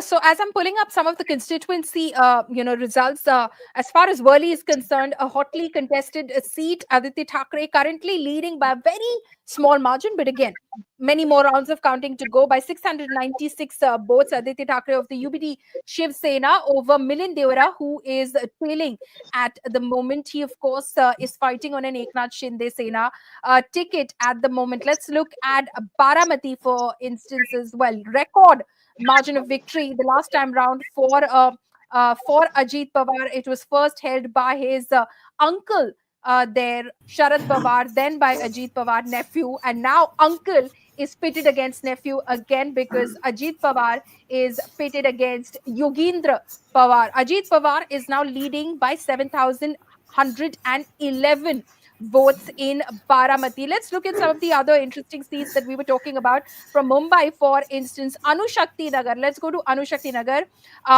where Sana Malik of the NCP Ajit Pawar faction currently is leading by 1,391 votes. Trailing behind her is Fahad Ahmed of the NCP Congress Party, Sharad Pawar. Fahad Ahmed is actor Swara Bhaskar's husband. So these are some of the, I'll keep pulling that up right now. Ashish Ranjan is also joining us this morning. Ashish, thank you so much for giving us your time. I'll quickly come across to you. Mahayuti appears to be well past the halfway mark, as if early trends are to hold on the Election Commission website. Shruti earlier was telling us this has got to do with the Ladki Bahin Yojana. This has got to do with the women voters turning out in record numbers in Maharashtra. If I gave you these numbers, 109 for the BJP, 56 for Eknath Shinde, 34 for Ajit Pawar. Ashish, what do you think has worked? Apart from the result, first, thank you so much for ST and Polemy. Apart from the result, just look at the three major things in both Maharashtra and Jharkhand, which is the common thing. First, at both the place, there is a women-centric schemes. One, Maya schemes, Maya Sammani schemes in Jharkhand, and the Larki Bahan in Maharashtra. I mean, these are two the states which is just not the initiated first time. It happened in the Ladli Behna and Lakshmi schemes in Karnataka as well. However, these are the two states which first time initiated that kind of large scale of direct benefit transfer. And it is clearly seen, we can see in the trends that both the states has been, or the incumbent has been gaining that benefit. Where that number will stop, we don't know, we can't say right now, but the trend is clearly saying the women specific due to these schemes, it has been benefiting to the incumbent parties or alliance.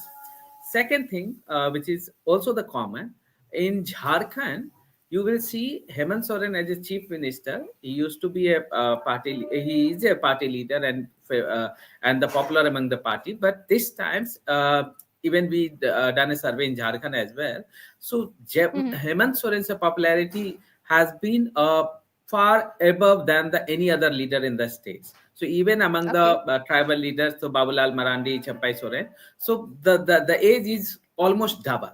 Similarly, in Maharashtra, what happened this time newly, that Eknath Shinde has been able to himself from the traditional, Mumbai Thane belt and Shiv Sena leader. Due to this Larki Bahan Yojana, his popularity has spread across the states.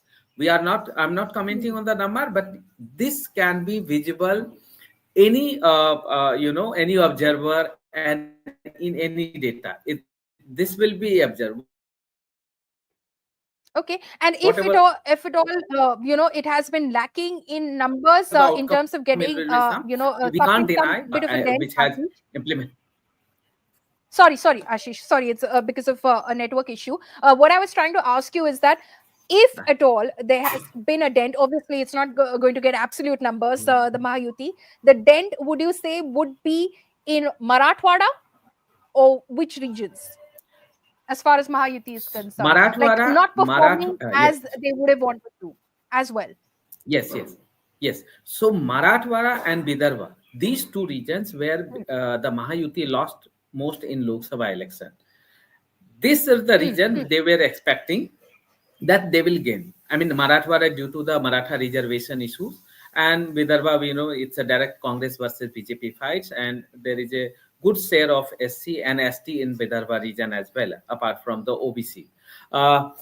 So the thing is, the Mahagari, I mean, many people thought that Mahagari will retain that lead and will give the good fight to the Mahayuti. However, the result, the trends, as far as we are seeing, it's completely denying that fact that the lead which supported to the Mahagari in Lok Sabha election, especially in Marathwada and Vidarbha, BJP or Mahayuti has been gaining there most of the. I mean, they have not gained, but they have almost crushing Mahagari in these two regions.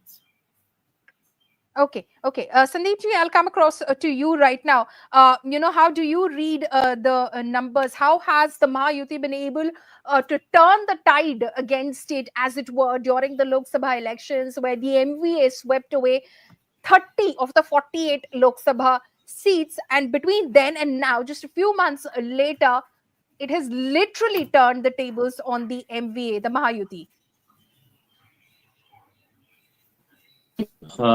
The groundwork was much better. And I can vouch for it because, as I said, I stay in Mumbai. We have seen the campaigning, what happened during Lok Sabha election and now during Vidhan Sabha. And the campaigning was much better from the BJP and Mahayuti. And the door-to-door outreach, talking to people in small numbers. So, the schemes, what you are talking or the development are perfectly fine. But then one has to go and explain it to people.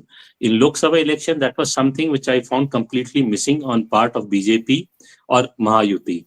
And this time that on that part, they have done really wonderful. I'm aware they went on doing meeting in different societies at the 10:30 p.m.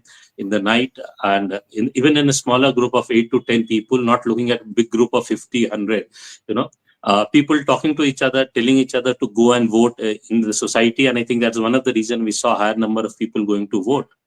So as it was being debated that, the higher number of vote is generally anti-incumbency, but this time it has turned out to be pro-incumbent, that people wanted them to come with majority mark and focus on more development work. So yes, the development work has happened, but communicating them, talking to the voters has actually done the wonders for Mahayuti.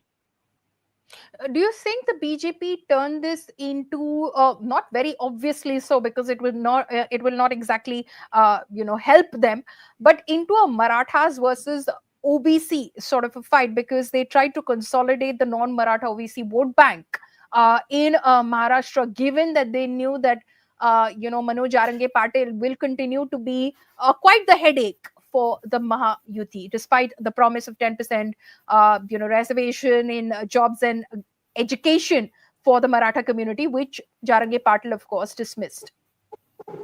I look at it slightly differently than what you said. I think BJP took it to the next level when they said "Batoge to katoge." So they said, forget the caste divide and come together. So I think that line actually helped them to prevent that split into OBC and Maratha votes. And they managed to convince a lot of Marathas that, you should, on that slogan, what they coined, "Batoge to katoge." And that people came as by evening or tomorrow we'll know the number of voters which has come and the vote share, and that this theory will be tested. But I think Marathas have also come and voted for Mahayuti and BJP.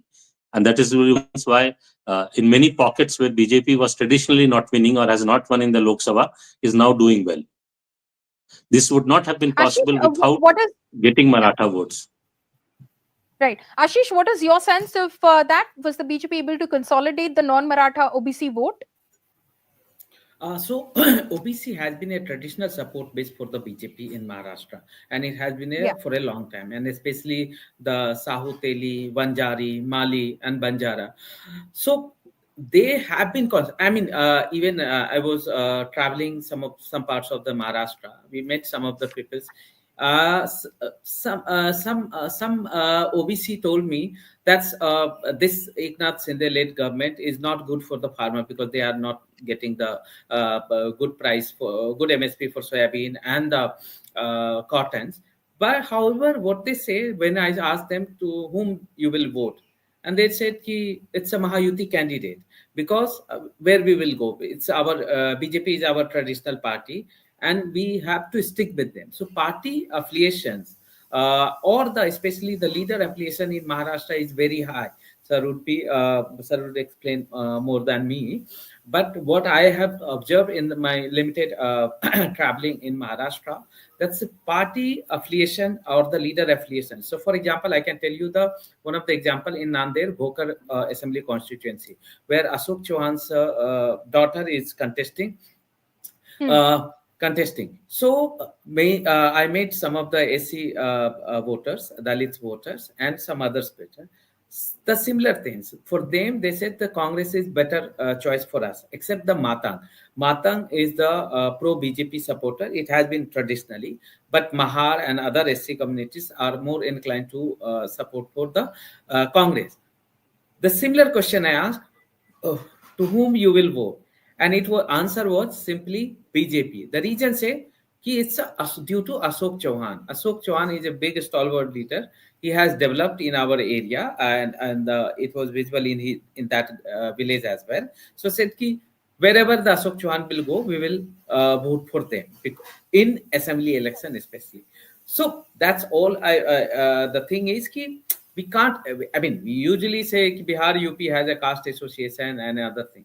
Maharashtra has caste plus leadership association, and it's a long elite, traditional base. So Sarad Pawar in Western, Ashok Chauhan is there. Then you will say in Nagpur region. So there is a pocket of local elites, the party leaders, and they have a very much good influence on their voters. So both the things. So this times the party association as well as the Larki Bahan schemes has been able to give the benefits to the Mahayuti.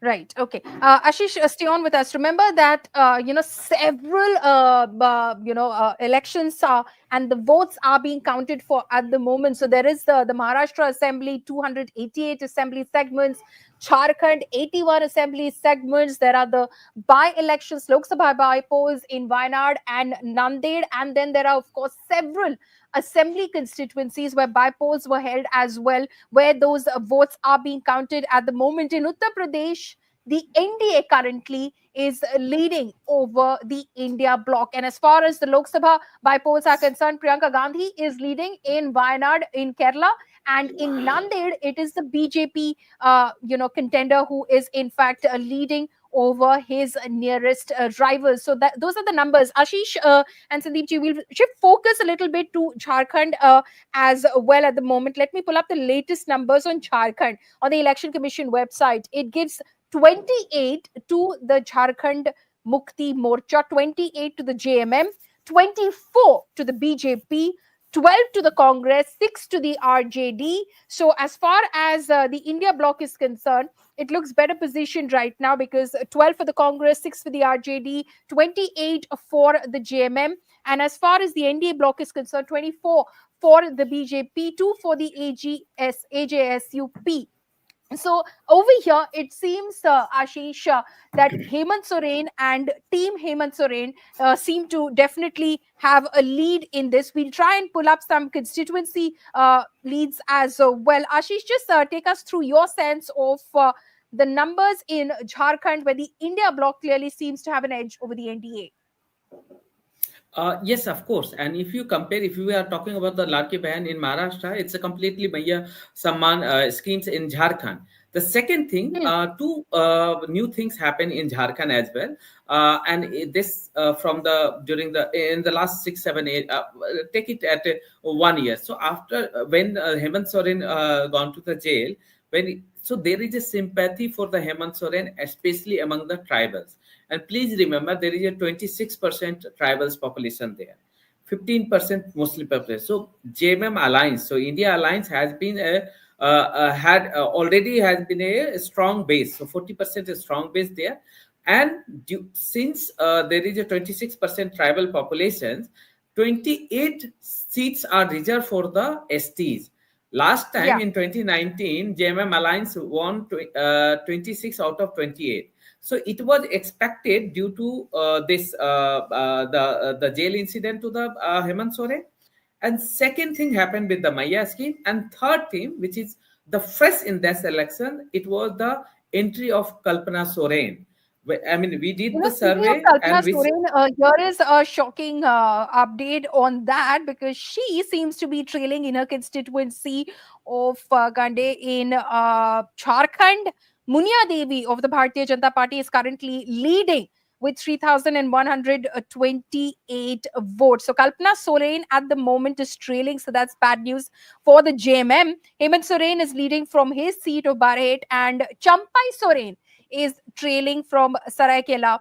Basant Soren, brother of Hemant Soren, is trailing from Dumka as well. Babulal Marandi is in fact leading from Dhanwar. So it's a split in terms of prominent faces are concerned. So some hits, some misses. Hemant Soren thumbs up, Kalpana Soren thumbs down, Basant Soren thumbs down. That's the JMM camp for you. Champai Soren thumbs down, Babulal Marandi thumbs up. So Ashish, your thoughts? I can't say for each and everyone, but I can say Kalpana Soren will be able to pull out because the demography is also in favor of her. There is a good chunk of Muslim voters are there. So I mean, it's again it's a 10:30 only. So, but the final it might be close. But Kalpana Soren will be able to win that election, as far as I understand, because I went to that constituency as well. The second thing, what I wanted to say about the Kalpana Soren, we asked three questions about the Kalpana Soren. Did you heard? 74% people said they have heard about her. Then we asked, do you think Kalpana Soren is a potential leader, potential future leader for Jharkhand? 51% people said yes. And when say, will you vote for them with JMM Alliance due to Kalpana Soren? There is a significant share of people say they will vote. Think about the Kalpana Soren is not a leader. Think about the timing of her entry in the electoral domain. When her husband went to the jail, then she came. Second thing, she's a tribal, and Jharkhand is a rural and tribal and also the poor majority state. So when the tribal feels that, oh, some lady is there who can speak very politically, very influentially, and at the moment when her husband gone to the jail, so that all the phenomena bring a new freshness in the Jharkhand politics. I mean, two things happen new in Jharkhand politics this time. It's an entry of Kalpana Soren and entry of Jairam Mahato. And as far I understand, Jairam Mahato is cutting good share of Kurmi vote, especially in the rural, which used to be a BJP, pro-BJP or pro-NDA support base. And that's thing I am it was in visual in our survey as well, that the Jairam Thakur cut around 1/3 of Kurmi votes, which hurt them the NDA most. Right. We will speak about the Jairam Mahato factor as well, Ashish. But speaking of Kalpana Soren, Sandeep ji, it's very interesting. Of course, Ashish just pointed out to us the factors, but it's interesting that people do see a future leader in Kalpana Soren. She came in under some very different sort of circumstances, assumed a political role in those circumstances, and now is contesting the election. She, of course, contested the bypoll earlier as well. She is now, of course, contesting the elections. She's trailing at the moment, but things can change anytime. These are, again, very early trends to call the results one way or the other. This is a new a new sort of a fresh face as far as Jharkhand politics is concerned. That's how the people of Jharkhand view Kalpana Soren. Yeah, the last few lines you said, I absolutely agree. I was talking to people, friends in Jharkhand, and many of them said that one of the important factors of this election, that the outcome of this election will be Jharkhand politics will see a lot of new faces. And definitely Kalpana Soren is one of them. And with all due credits to her, when you listen to her, she doesn't look like a novice to politics. She speaks well. She looks like a lady of her own standing. She is not dependent on her husband for intellectual thought process. and that shows her that she has a leadership quality. So that is something which no one can take away from her, and that will definitely have an impact. She may win or lose, but even as a BJP supporter, I believe that she had an impact all over the Jharkhand. So her presence makes a difference. And definitely the other factor what we were discussing is the Jairam. Yes, he has indeed cut votes of BJP, and BJP will pay a slight price for that, definitely. Ashish, for the benefit of our viewers, take us through the Jairam Mahato factor and what sort of a role he's played in this election. Look, so Jairam is, of course, a young leader. He comes from the student movement, and basically two things he has been asking for the voters.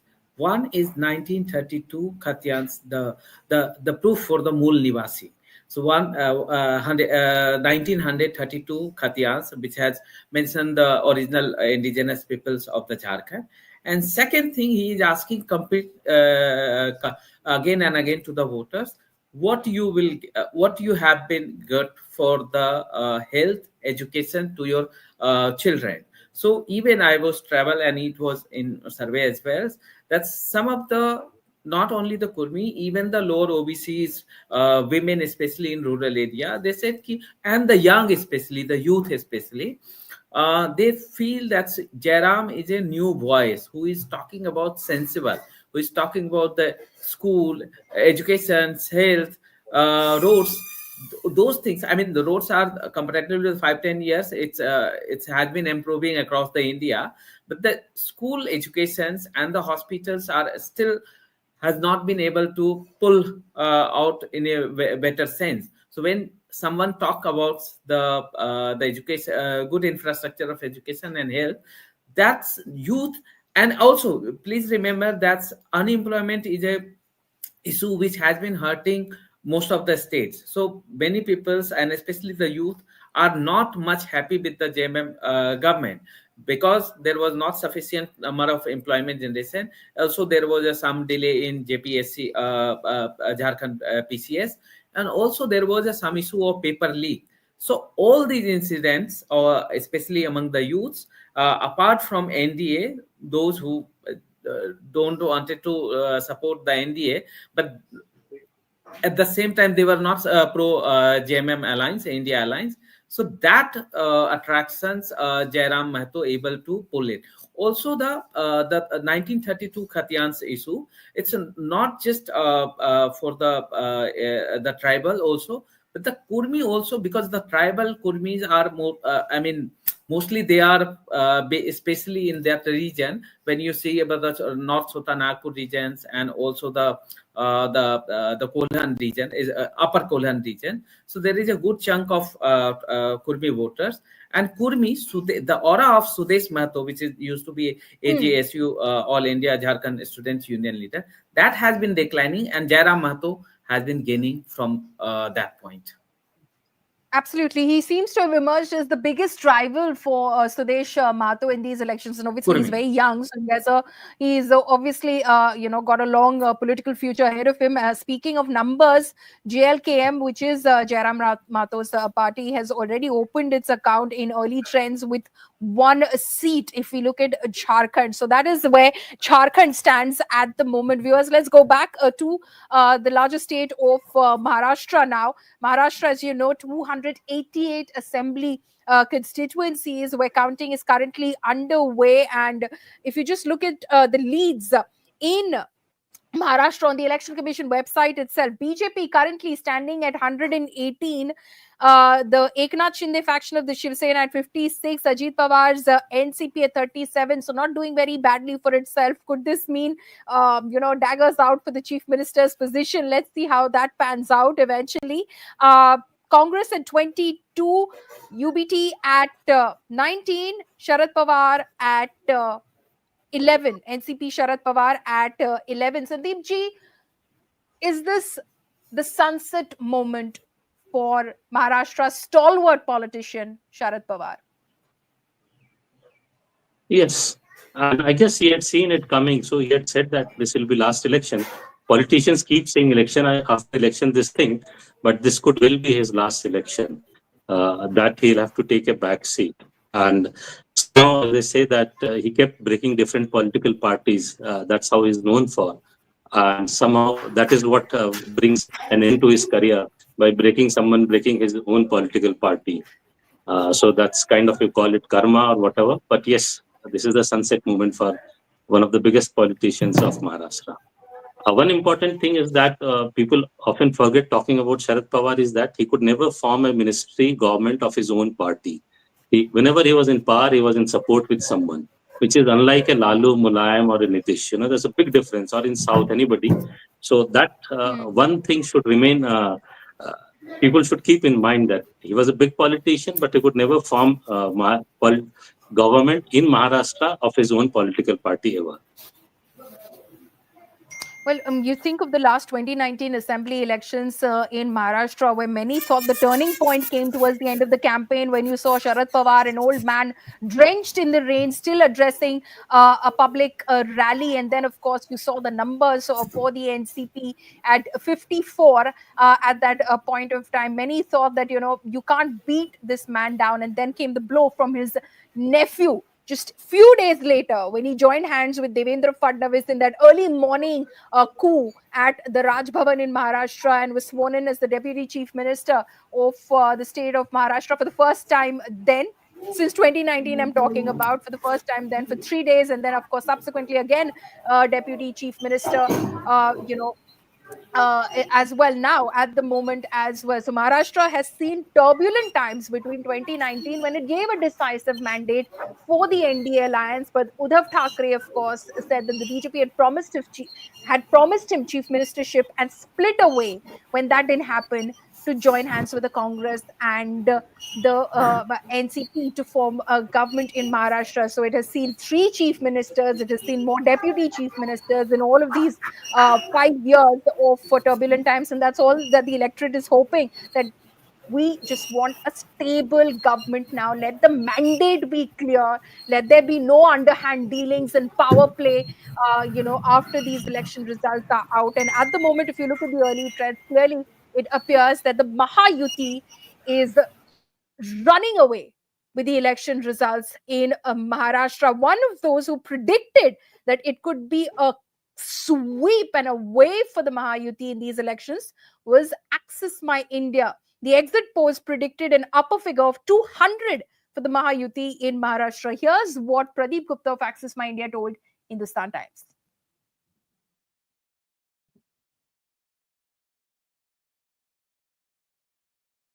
Okay, we will try and pull up that over there, and the factors that he as an exit pollster thought, as far as why would he give that number for the Mahayuti, where he gave decisive numbers for the Mahayuti and for the JMM-led alliance in Jharkhand as well. Remember, exit polls have been quite marred with a lot of controversy. The last time around, everyone, including us, the media, fell flat on our faces was in Haryana. So everyone's very cautious now in terms of predicting numbers. But here is what Pradeep Gupta said, and this is about Jharkhand. We'll play out the Maharashtra bit as well.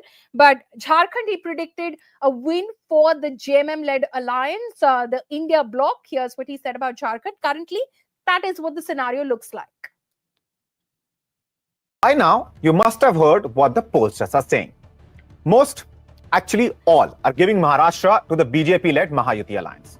And now, I should say most, see the NDA crossing the halfway mark in Jharkhand, except Pradeep Gupta of Access My India, who believes JMM, Congress and RJD combined, or the India alliance, will sweep.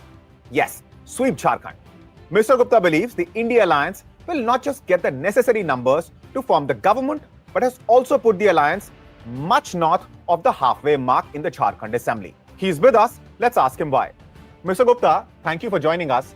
And before anything, let that be the first question. Why your numbers in case of Jharkhand are so different from other exit polls? So 2-3 things, Abhishek. Thank you for having me here. अब सवाल आता है कि ये जो number हम दे रहे हैं वो क्यों दे रहे हैं. So मेथोडोलॉजी की 1 मिनट के लिए बात कर लूँ कि अबाउट 12,078 लोगों से बात की हमने. जो हमारी मेथोडोलॉजी सिस्टम है कि वो हर एक विधानसभा में जाते हैं, कंस्टिट्यूएंसी में हम फेस टू फेस बात करते हैं with representative demography and geography.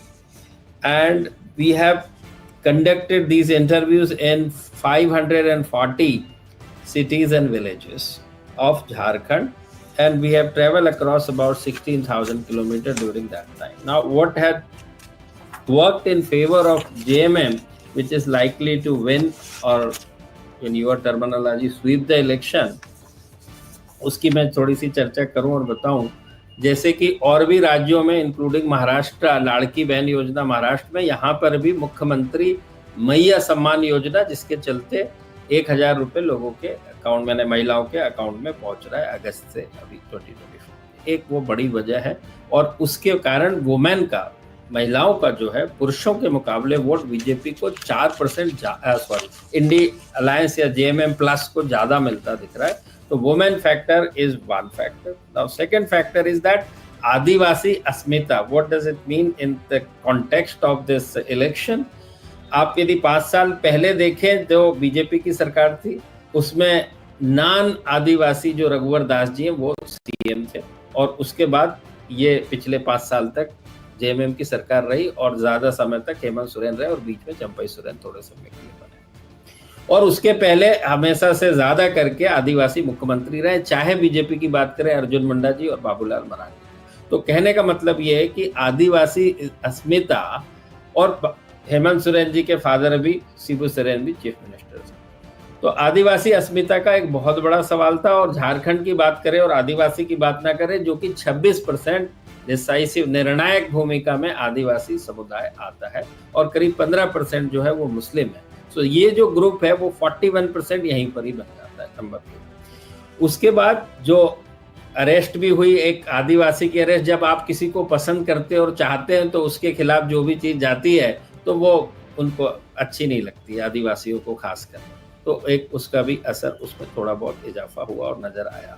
अब बीजेपी प्लस या एनडीए के पॉइंट ऑफ व्यू से बात करें तो यहाँ पर अभी एक नई पार्टी का इमर्जेंस हुआ है, जिसका नाम है JLKM,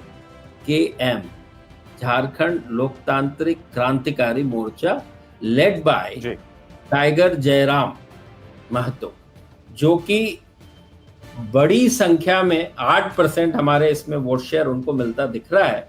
और इस 8% का 90% जो है ओबीसी और महतो समाज से मिलता हुआ दिख रहा है, जो कि बीजेपी का एक बड़ा पाई था, जो कि ज्यादा करके जो दूसरे एजेएसयू के महतो हैं उनके साथ होता था. बट इस बार उन्होंने बीजेपी के साथ गठबंधन किया, जो कि उनको भी 8%, जब उन्होंने पिछले चुनाव में अलग वोट लड़ा था, तो बीजेपी की हार का एक कारण तभी भी यही भी था कि इन्होंने वोट को स्प्लिट किया था. अब इनकी जगह ले लिए जयराम रमेश ने, जो कि 4% वोट उन्होंने लोकसभा में भी लिया. 4% बहुत बड़ा नंबर है लोकसभा के कॉन्टेक्स्ट में, प्रदेश के कॉन्टेक्स्ट में. तो इसकी बड़ी वजह दूसरी जो है ये भी थी.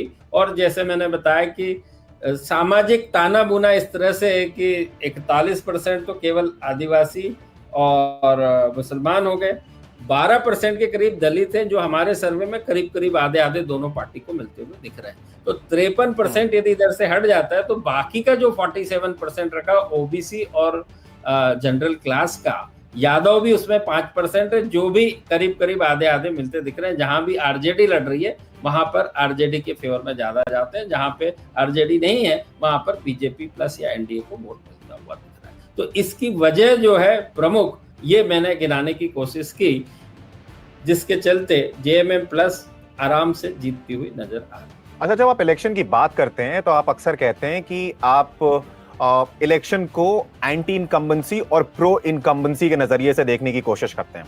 आपके सर्वे में जो एक बात और उभर के आई है वो ये है कि हेमंत सोरेन को ज्यादा से ज्यादा लोग राज्य में चीफ मिनिस्टर बनते फिर से देखना चाहते हैं. इसकी कोई पर्टिकुलर वजह? आपने एक वजह गिनाई कि अरेस्ट, आपने ये वजह भी गिनाई कि वहां पर जो मैया योजना जो चीफ मिनिस्टर ने चलाई थी, और जाहिर सी बात है जो एक हद तक फ्री इलेक्ट्रिसिटी देने की भी सरकार की कोशिश है. बट इसकी सबसे बड़ी वजह आपको क्या लगती है? सबसे बड़ी वजह है, देखिए महिलाओं की बात करें, 50% यूनिट जिसको वो छूता है, 50% से भी ज्यादा करीब करीब हर घर को छू लेता है, यानी घर में और भी मेल मेंबर भी होते हैं. तो ये उसकी सबसे बड़ी वजह है. दूसरी बड़ी वजह है आदिवासी मुख्यमंत्री का सामने होना. तो आदिवासी समुदाय का एक एन मास वोट जो है उनको मिल रहा है और मुस्लिम समुदाय भी 15% है। तो ये जो 41% है अपने आप में बहुत बड़ा नंबर है। बिजली जैसे आपने बताया माफ करी, बहुत सारे छोटे छोटे विषय भी हैं, बट उनका असर जो है वो अक्रॉस द बोर्ड नहीं होता है, जैसे कि लैंड एक्ट का विषय है और बहुत सारे विषय। हर आदमी को हर लैंड से लेना देना नहीं होता है, बट फर्क तो थोड़ा थोड़ा करके ज्यादा होता है। तो ये सारी बातें थी जिसके चलते वहां पर प्रो इनकम्बेंसी देखी गई है in favour of Hemant Soren सरकार। और एक और दिलचस्प बात है जो नंबर्स में देख रहा था, आपके आंकड़े जो देख रहा था, उसमें जब युवाओं के वोट की बात होती है तो आप जरा दर्शकों को बताइए कि जहां तक युवा पीढ़ी की बात है उसने किसके लिए वोट किया। युवाओं को हम ऐसे क्लासिफाई करते हैं, दो तरह के युवा होते हैं। एक होते हैं 18 to 25 ईयर ऑफ एज, जो कि काइंड ऑफ जॉब सीकर होते हैं। 20 साल 22 साल की उम्र के बाद ग्रेजुएशन होते हैं और उसके बाद वो प्रोफेशनल लाइफ में आते हैं, तो उसको हम 18 से 25 की श्रेणी में कैटेगराइज करते हैं। तो यहाँ पर इंडिया अलायंस को 46 और इंडिया को 33% वोट शेयर मिलता दिख रहा है, जो कि गैप की बात करें तो सबसे बड़ा गैप है दो अलायंस के बीच में, 33 वर्सेस 46, काफी बड़ा 13 पॉइंट्स का फर्क है। उसके बाद है 26 से 35 जो एक जॉब करना चालू कर चुके हैं, जो 34 और 48% का यहाँ फर्क है, यहाँ भी बहुत बड़ा गैप है। उसके अलावा आप 36 से 50 उम्र और जिसको आप यूथ तो नहीं कह सकते हैं, वहां पे देखते जाएंगे तो गैप थोड़ा थोड़ा कम होता जाता है। जैसे 36 से 50 बड़ा संख्या होती है, 30% इस श्रेणी से आते हैं, तो 10% का ही फर्क रह जाता है। जो पहले 13 और 14 था, अब 10 रह गया। और 51 से 60 में आप देखेंगे तो फर्क केवल 7% का रह जाता है। तो उस हिसाब से युवाओं ने ये कह सकते हैं दूसरे एज ग्रुप के मुकाबले इंडिया अलायंस को ज्यादा पसंद। तो अगर मोटे तौर पर देखा जाए और ये कहा जाए कि एनडीए के अगेंस्ट जो बात गई, सबसे बड़ी चीज उसमें से ये थी कि जैसे आप बता रहे थे कि एक आदिवासी चेहरा है हेमंत सोरेन, तो बीजेपी जैसा कि करती है हमेशा, कोई चेहरा पहले से ही चीफ मिनिस्टर का लोगों के सामने लेके नहीं जाती है। तो एक चीज वो, और दूसरी चीज ये जो अलग अलग स्कीम थी सोरेन सरकार की जो उनके पक्ष में गई, इसका नुकसान बीजेपी को और एनडीए को उठाना पड़ा। और तीसरी चीज जयराम महतो का आना, टाइगर जयराम महतो की पार्टी का आना, जिसने बीजेपी के वोट को स्प्लिट कर दिया। तो आप वोट शेयर के लिहाज से यदि देखेंगे तो 45% इंडिया अलायंस को मिलता दिख रहा है, 37% बीजेपी को और 8% महतो को। यदि ये महतो नहीं होते तो दोनों का 45-45 होता। उस परिस्थिति में बीजेपी के चांस ज्यादा होते, क्योंकि ये भी सही है कि जो जेएमएम प्लस या एनडीए अलायंस का वोट शेयर है वो एक अमुक समाज और अमुक क्षेत्र, जिसको आप संथाल परगना कहते हैं, वहां से आता है। तो उस मामले में बीजेपी ज्यादा स्कोर कर जाती, क्योंकि वहां की सीटें लिमिट है, बजाय इसके जैसे 28 सीटें रिजर्व सीट है। 28 को छोड़ के जो 81 में बची वो रिजर्व नहीं है, यानी वहां उतनी संख्या में आदिवासी नहीं है, तो वहां पे बीजेपी स्कोर कर सकती है। बट अगेन ये जो बंटवारा हुआ वोट का जयराम महतो का, उससे बहुत बड़ा डेंट पड़ा। तो जेकेएलएम और जयराम महतो की वजह से बीजेपी को भारी नुकसान, कम से कम आपके सर्वे के हिसाब से, झारखंड में उठाना पड़ रहा है। अच्छा, आप अपने सर्वे में एक चीज और पूछते हैं, सिर्फ ये नहीं पूछते हैं कि आपने वोट किसको दिया, आप ये भी पूछते हैं कि क्यों दिया। ये जो वजह आप गिना रहे हैं उनमें ये वजह भी थी क्या? बिल्कुल। तो इंडिया अलायंस को जो वोट मिला है, यदि इंडिया अलायंस को जो 100% मान लिया जाए मिला जितना भी, उसका 24%, बहुत बड़ा नंबर है। लोगों ने कहा मुख्यमंत्री मैया सम्मान की वजह। Okay, so that was Pradeep Gupta, of course, speaking earlier to my colleague Abhishek and giving his sense of why he gave the numbers that he did. This is after his exit poll projection. So this is a recorded interview. So he's obviously going to be extremely happy that he seems to have got it right as far as both the states are concerned.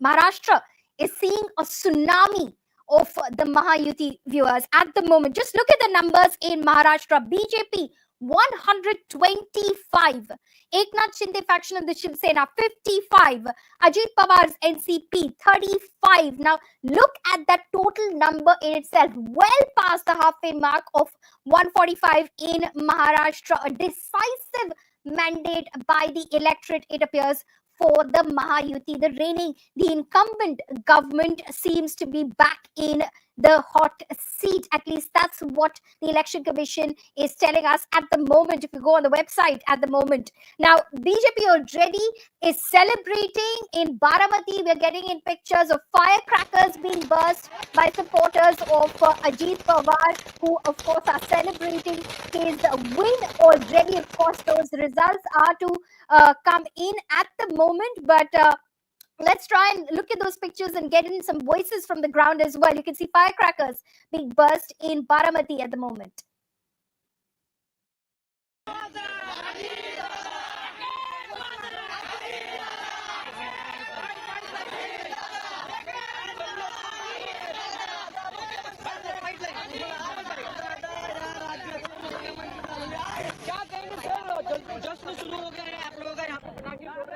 दादा का rate 2500 रुपये हो गया है, 25,000 के ऊपर हो गया, इसका मतलब 1 लाख के ऊपर जाने वाले अभी 15 फेरे बाकी। 15 फेरे में एक पूरा लीड जो रहेगा वो लाख के ऊपर रहेगा। इसके वजह से हमको जानकारी थी कि ये होगा, इसलिए हम फटाके फोड़ के वो जल्द कर रहे हैं अभी। Okay, so that is of course an enthusiastic supporter of Ajit Pawar saying that his lead is going to be massive. Remember, Ajit Pawar last time round in the 2019 assembly elections had a record margin of 1.67 lakh votes. He in fact was pitted against Yugendra Pawar, his nephew, in these elections from Baramati. Currently on the Election Commission website, where 4 out of 20 rounds of counting have taken place, Ajit Pawar is leading by 15,382 votes over his nearest rival, Yugendra Srinivas Pawar, his nephew. And just speaking again of the numbers in Maharashtra, now the BJP already is celebrating, it's mocking the MVA, saying, like, look at our numbers. Even the combined MVA seems to be falling apart completely. Some of our individual constituents are doing better as far as the performance is concerned. So the BJP in itself saying our seats by ourselves, 125, is much ahead of the combined MVA. So the BJP mocking the MVA over there, saying even others and independents, if you look at the Election Commission website, at 20 right now, are much more than Sharad Pawar's NCP at 13, UBT at 17 at the moment, Congress just one above at 21. So as far as others are concerned, even they seem to be doing well as far as comparison is concerned with Uddhav Thackeray's Shiv Sena or Sharad Pawar's NCP. Sandeep ji, I'd like to bring you in over here. Earlier we saw a victory, we saw an edge maybe, but this is a landslide as far as Mahayuti is concerned in Maharashtra. Yes, and just look at the BJP. Actually, there are 17 candidates of BJP who have fought on Uddhav on Shinde Sena's ticket. Like China NC is one of them. So if we add those numbers to BJP's tally, BJP might be getting majority on its own. So that's a huge thumping victory indeed for BJP. And as far as Ajit Pawar, it's like finally coming of age. It's not only his victory because his party's victory and his party's victory over his uncle's parties. So that calls for that will be coined as a coming of age for Ajit Pawar. It's a big achievement for him indeed. And now the interesting part will be that how this Mahayuti goes forward, because now they have three very powerful constituents, and BJP being very close to being majority on its own. So there'll be again a lot of churn in Maharashtra politics, as I see. There'll be a lot of winning candidates will be again moving to the winning party. So that might bring more misery to the Mahavikas Aghadi party, that what they have been facing so far. So a lot of people will desert those parties. Some people will get into oblivion. Their political career is over. So yes, a lot of new changes will happen in Maharashtra politics. And absolutely, I hope, we can expect a lot of churning in Maharashtra politics, because those who have chosen to stay with the NCP faction of Sharad Pawar or the Shiv Sena faction of Uddhav Thackeray might reassess their political careers based on these results, because this is unexpected lines as far as the Mahayuti is concerned. Now, obviously, there will be a race to take credit for this, but a lot of it has to go, of course, to Eknath Shinde and his image as well, as a politician, as an administrator, someone who came in with a smaller mandate when he joined hands with the BJP, was made a chief minister. Many thought there was a lot of backroom BJP politics involved in this in itself, probably a way to put down Devendra Fadnavis by some within the central BJP, making Eknath Shinde the chief minister. But Eknath Shinde continues to have and seems to have built some currency with the people of Maharashtra, for them to have taken him seriously, for them to have not had too many ill things to say about Eknath Shinde when he went in to campaign as well. So these are, of course, the numbers as they're trickling in at the moment. We'll try and pull up some of you, but the BJP, of course, saying that our strike rate seems to be so much better, just simply in terms of vote percentage. If you look at it, 84% is the BJP strike rate, 71% for the Eknath Shinde faction, and 62% for the Ajit Pawar faction of the NCP. Now, the MVA strike rate is 19.2% for the Congress, 20.5%, 6% for the UBT faction of the Shiv Sena, and for Sharad Pawar, 11.6% of the NCP. Now, Sandeep, I'll come back across to you. Earlier we were speaking about the political career of Sharad Pawar. What about Uddhav Thackeray and his career, and the gamble that he took while splitting away from a natural ally like the BJP to join hands with the Congress and the NCP that many thought was an unnatural alliance, which is why Eknath Shinde said he split away and joined hands again with the BJP to now. What about the political career of Uddhav Thackeray? Yeah, he'll have to go back to the drawing board very seriously. Like he gave up his ideological stand for which Shiv Sena was known for. And we have heard Chandrakant Dada Patil today morning and yesterday evening saying if people want to come back, we'll welcome them. So we don't know which way the politics will go. Well, without Thackeray come back to the BJP again. As you said, whether Uddhav Thackeray comes back or not, his winning MLAs may. And that is, he'll have to think what happens to his political party. Actually, he's been reduced to almost MNS level, where he'll be completely insignificant player, and that is, which means leading. If you extrapolate this, he's going to lose the BMC election, and which is very powerful thing. And that kind of Shiv Sena existed because of Shiv Sena used to win BMC elections, and now if they lose BMC elections also, which if this trend continues, they will. Then obviously, Shiv Sena Uddhav Thackeray's existence is in question mark.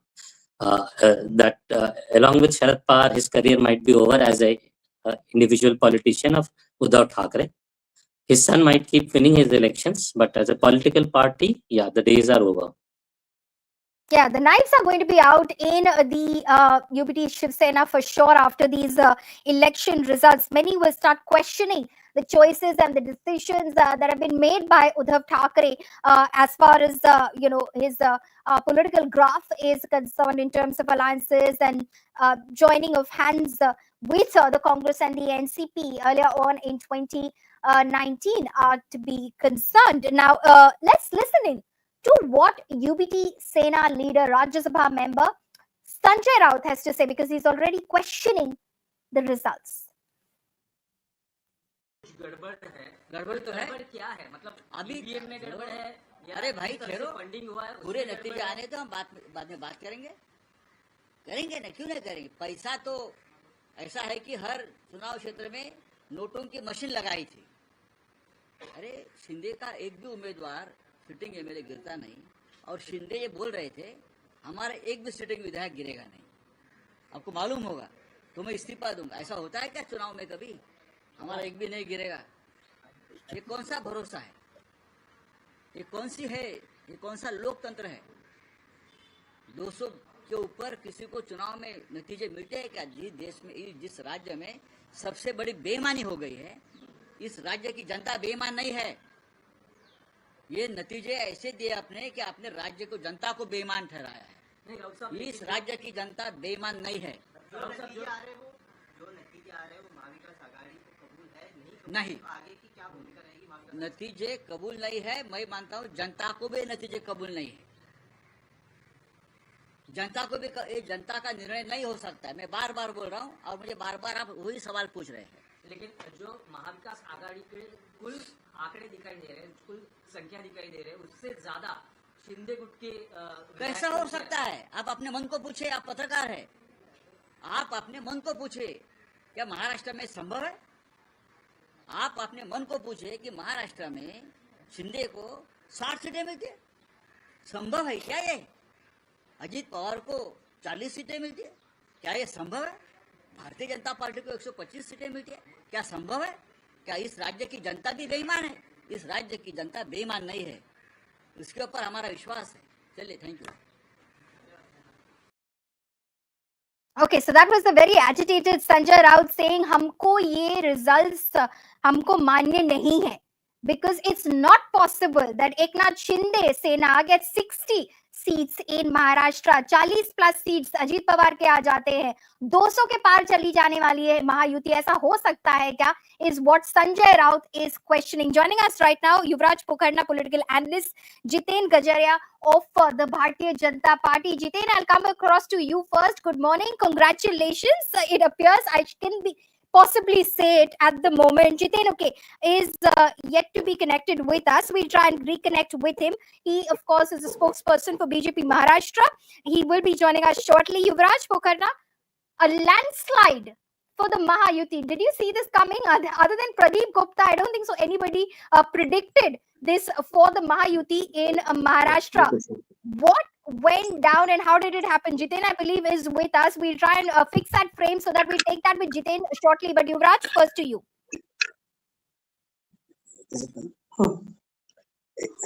Hi, Paulomi, can you hear me? Yeah, Jiten, I'll come across to you. We can hear you. You're audible. Yeah, Yuvraj, go on. Yeah, I think you're muted. I'm sorry, Yeah. I was muted, I think. This landslide victory that we are witnessing right now is nothing short of a vindication for Pradeep Gupta for starters, because I admire the man and I've seen him crying on national TV. So this is a big watershed moment for him.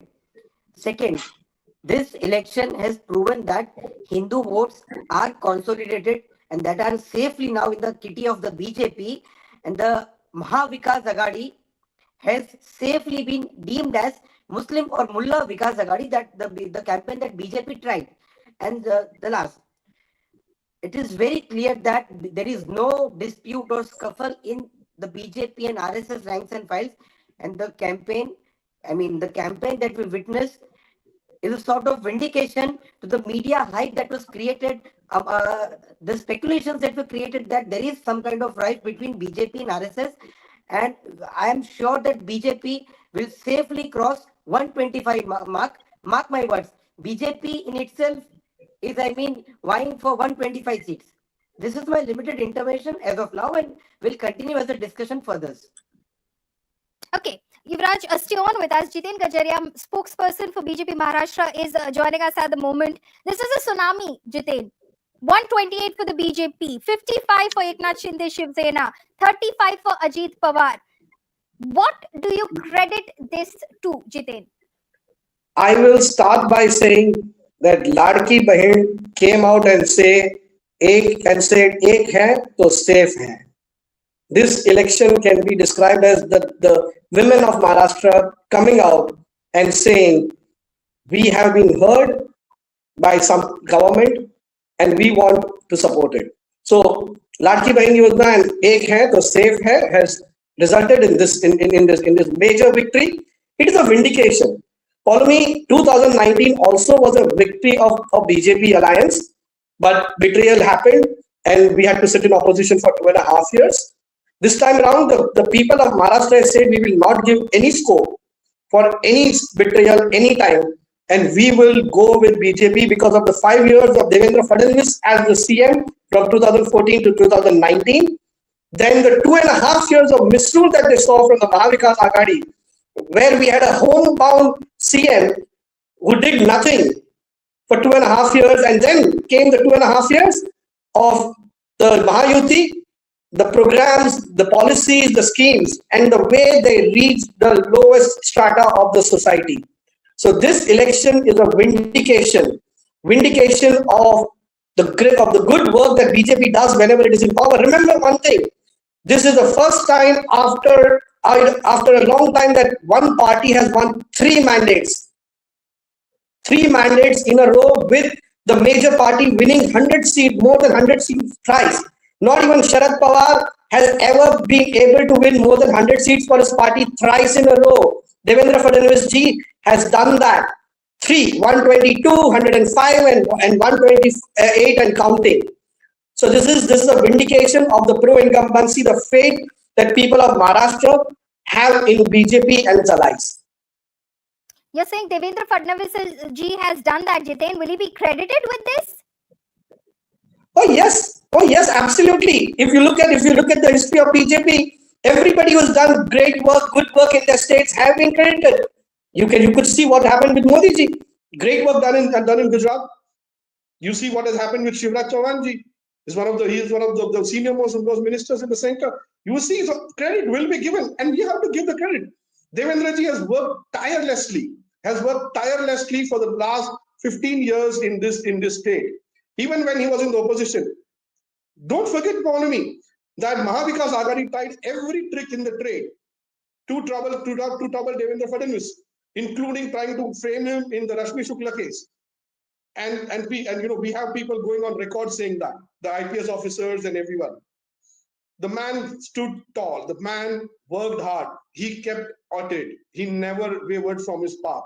And thanks to him, I would say that as a Karyakarta of BJP, we all got the strength. Okay, talking about personal, you are aware that people like me were hounded by the Mahavikas Aghadi with police cases. Devendra ji stood tall with all the party workers. He has just been brilliant. I mean, he was great as a chief minister, one of the best. He was brilliant as a leader of opposition, and when he came back with his large heart, when he came back as deputy CM, he kept on ensuring that the schemes reach the thing. So yeah, he definitely has to be credited, and I will give a credit. While I'm on the show, I'll credit even the allies. But many saw it as shocking to Devendra Fadnavis as well. Probably something he didn't see coming at the time that he must have been told that not he, but Eknath Shinde will become the chief minister of the state and he'll be a deputy CM. So, politics is not like a T20. Politics is a test match. Okay, one over will not decide how the player has played. So it is a test match. Yeah, at that point of time, a lot of people were surprised, including me. But when we looked at the larger picture, we realized it was done, and he himself said that whatever was needed for the party will be done. So I think so. We have to say that while it was disappointment maybe at that point of time, the party galvanized. And we can see the results today. Having said that, I will also give credit to the allies. They understood, they realized, unlike in NBA, where the two partners of Congress bickered bitterly with Congress over seats, and you see the results right now, in Mahayuti, both Shinde Sena as well as Ajit Pawar faction of NCP understood that BJP was in driving seat, and that's why BJP fought 148 seats. I think so credit has to be given to them also for reading the message clearly on the wall. Okay, Jitin, stay on with us. Yuvraj, I'll come across to you. Do you believe that it was the non-coordination between the partners of the Mahavikas Aghadi, which also caused them, aside from the fact that, clearly Ladki Bahin Yojana was a scheme that came out as a big trump card for the Mahayuti? Follow me, if I can request by you, the back team, if they can fix my frame. It's somewhere tilted. If they can fix my frame. It seems to be all right at the moment, but go ahead, Yuvraj. Follow me, there are myriads of factors. If you talk about the game changer, the Ladki Bahin Yojana, so doling out freebies is one thing that Arvind Kejriwal gave to this nation. Every party, whether it is in Indi Gadbandhan or NDA Gadbandhan. Every party, so to speak, in Maharashtra, the Mahavikas Agadi also promised to dole out freebies. But it is about the credibility. It is about the way you execute. From what I have been told from my friends in the BJP Maharashtra unit, Eknath Shinde ji used the top to bottom approach. Let me elaborate on this. Eknath Shinde not only used the government machinery, but also asked requested the BJP and the Shiv Sena page pramukh, mandal leaders, and the Gram Panchayat leaders to approach each and every lady with the form, and the party leaders approach the ladies कि ये तुझा form आया इसको भरो. Did you get the scheme? After filling out the form, they also approach the ladies कि did you get the freebie? Did you get the scheme? So this is how the execution went. And he was such an approachable leader. I'll tell you, even a pani puri wala on the Jew beach, if you approach him, he will flaunt this कि तुमचा मिलना है, आपको मिलना है, मैं मिला दूंगा सीएम साहब से. So this was his availability. He was 24/7 available to the people. Execution of the scheme included the state machinery and the party cadre.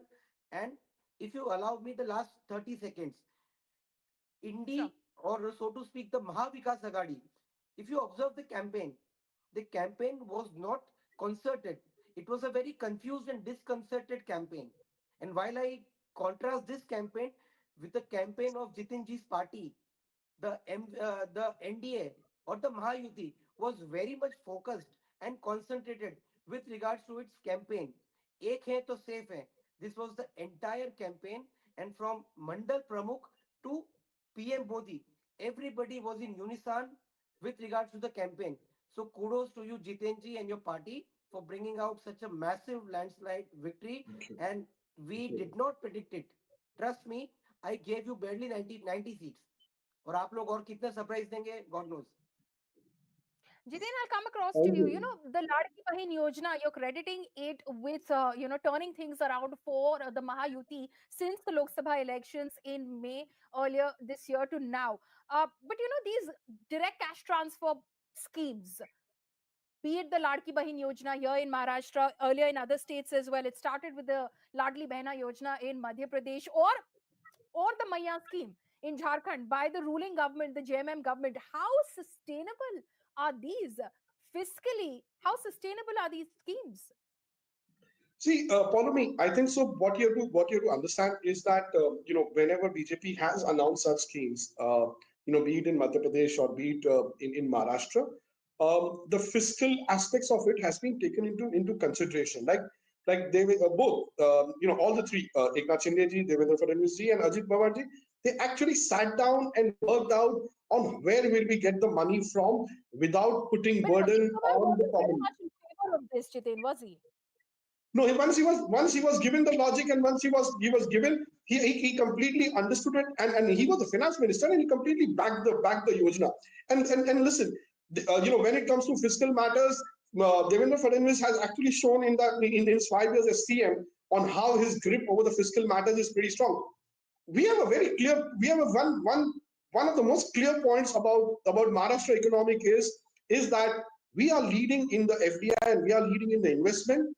If we need to do such scheme, we need to bring in more investments, and for which you need the government, which is actually trying to bring in more and more investments, approachable to foreign investors, foreign governments, and that is what you have seen in 2020. In 2020, Maharashtra for the first time lost its #1 position as the top FDI destination. But as soon as the government came, Maharashtra again went back to it. So there are the fiscal aspects of it. Throughout the campaign, of course, clearly it wasn't a very successful campaign. But one of the criticisms was कि सारी industries Gujarat भेज रहे हो आप. Because it was a fake campaign. That's why it didn't work. Follow me. See, listen. Even in Lok Sabha, what two factors which hurt BJP in Maharashtra? One was the Muslim consolidation in a lot of minority-dominated parliamentary seats, like be it Dhulia or Amravati or Mumbai Northeast. Second was the Samvidhan thing. Those were fake narratives. Similarly, industries going to Gujarat is a fake narrative. The numbers say a completely different story.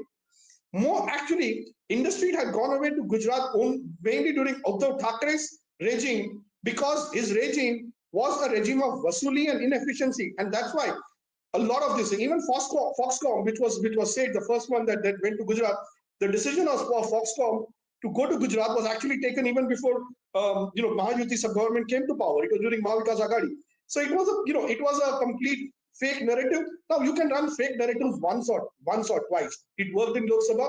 It completely did not work in Vidhan Sabha. In fact, in belts where this narrative that industries are going to Gujarat should have worked, Ubata, Uddhav Thackeray Shiv Sena has actually got completely wiped out. So people understand.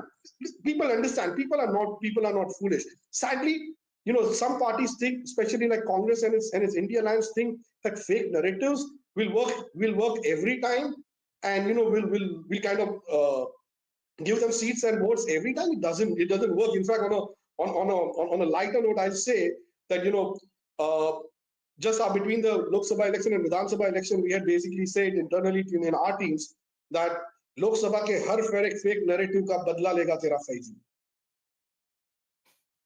Okay, as far as BJP is concerned, clearly one decision that was definitely bang on was to not support Nawab Malik, who was an alliance partner candidate, because the numbers are astounding. He's trailing by 24,190 votes in Anushakti Nagar. Abu Azmi is leading from that seat, and his nearest rival is from the AIMIM. Then comes the Shiv Sena as well, and then comes Nawab Malik. So he's on fourth place right now in Anushakti Nagar. Mankhod Shivaji Nagar is where Nawab Malik is standing from, and his daughter is also trailing behind Fahad Ahmed in Anushakti Nagar. So Jiten, good calculation by the BJP. Well, it's not just calculation, Bolomi. It's also a matter of ideology. Like, we understand that political is a game of pragmatism, but there are certain red lines you never cross, and BJP is pretty sure that it will not cross those red lines. Now, for example, the same red lines were crossed by Uddhav Thackeray, who claims to be the inheritor of Bala Saheb's Hindutva legacy, and he allows Abu Asim Azmi to enter Shiv Sena Shakha in Mankur. While Abu Asim Azmi might be leading in Mankur, every Hindutva voter saw through it, and they said, "Listen, we cannot vote for somebody." It is ideology. Political pragmatism cannot actually cross some red lines of ideology. Is what BJP has always believed in, and this decision was taken at all the levels that we will not support this, and I think so. It was the right decision. I mean, it might reduce one seat from the tally, but it was necessary initially. And look at the risk. Look at the risk, follow me. Everybody was predicting a very close hung assembly where every seat would have counted. To take a strong stand that it's okay if we lose 2 seats to the Mahayuti, but we will not compromise on ideology. I think that says a lot about BJP's character.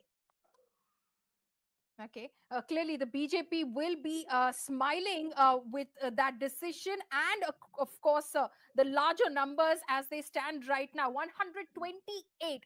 I'm rattling off these numbers, viewers, from the Election Commission website. So it's from the official website. 128 for the BJP, 52 for Eknath Shinde Shiv Sena, 36 for Ajit Pawar NCP.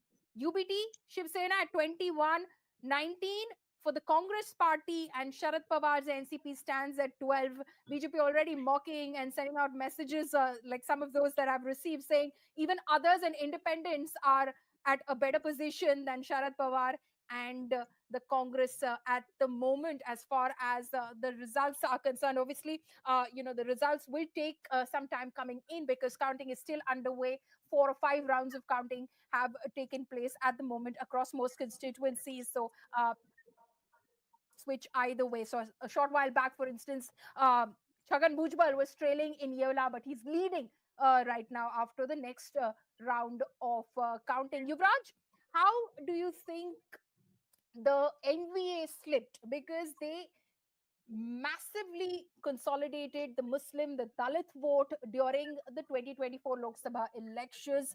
Big shock for the Mahayuti when they swept away with 30 seats of the 48 in the Maharashtra segment of the Lok Sabha. how did they lose the plot? Because I mean, sometimes I feel that's a rhetorical question, because in Haryana we thought that it was going to be the India bloc altogether. It was going to be the Congress, and then of course somewhere along the way Congress lost the plot and BJP came out trumps. Here, what do you think went down as far as the MBA was concerned?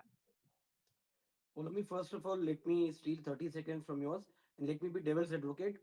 Jitin bhai, as a well-wisher, I have a few advice come suggestions for you, or let's say it's a question for you. I have some hard data with me. Just because of doling out freebies, Karnataka state is under a debt of 5.53 lakh crore. Telangana as a state is under a state debt of 6.71 lakh crore. And Himachal as a tiny state is under the debt of 86,589 crore. So how do you plan to deal with the state debt that the exchequer will be burdened with because of the freebie? That is one.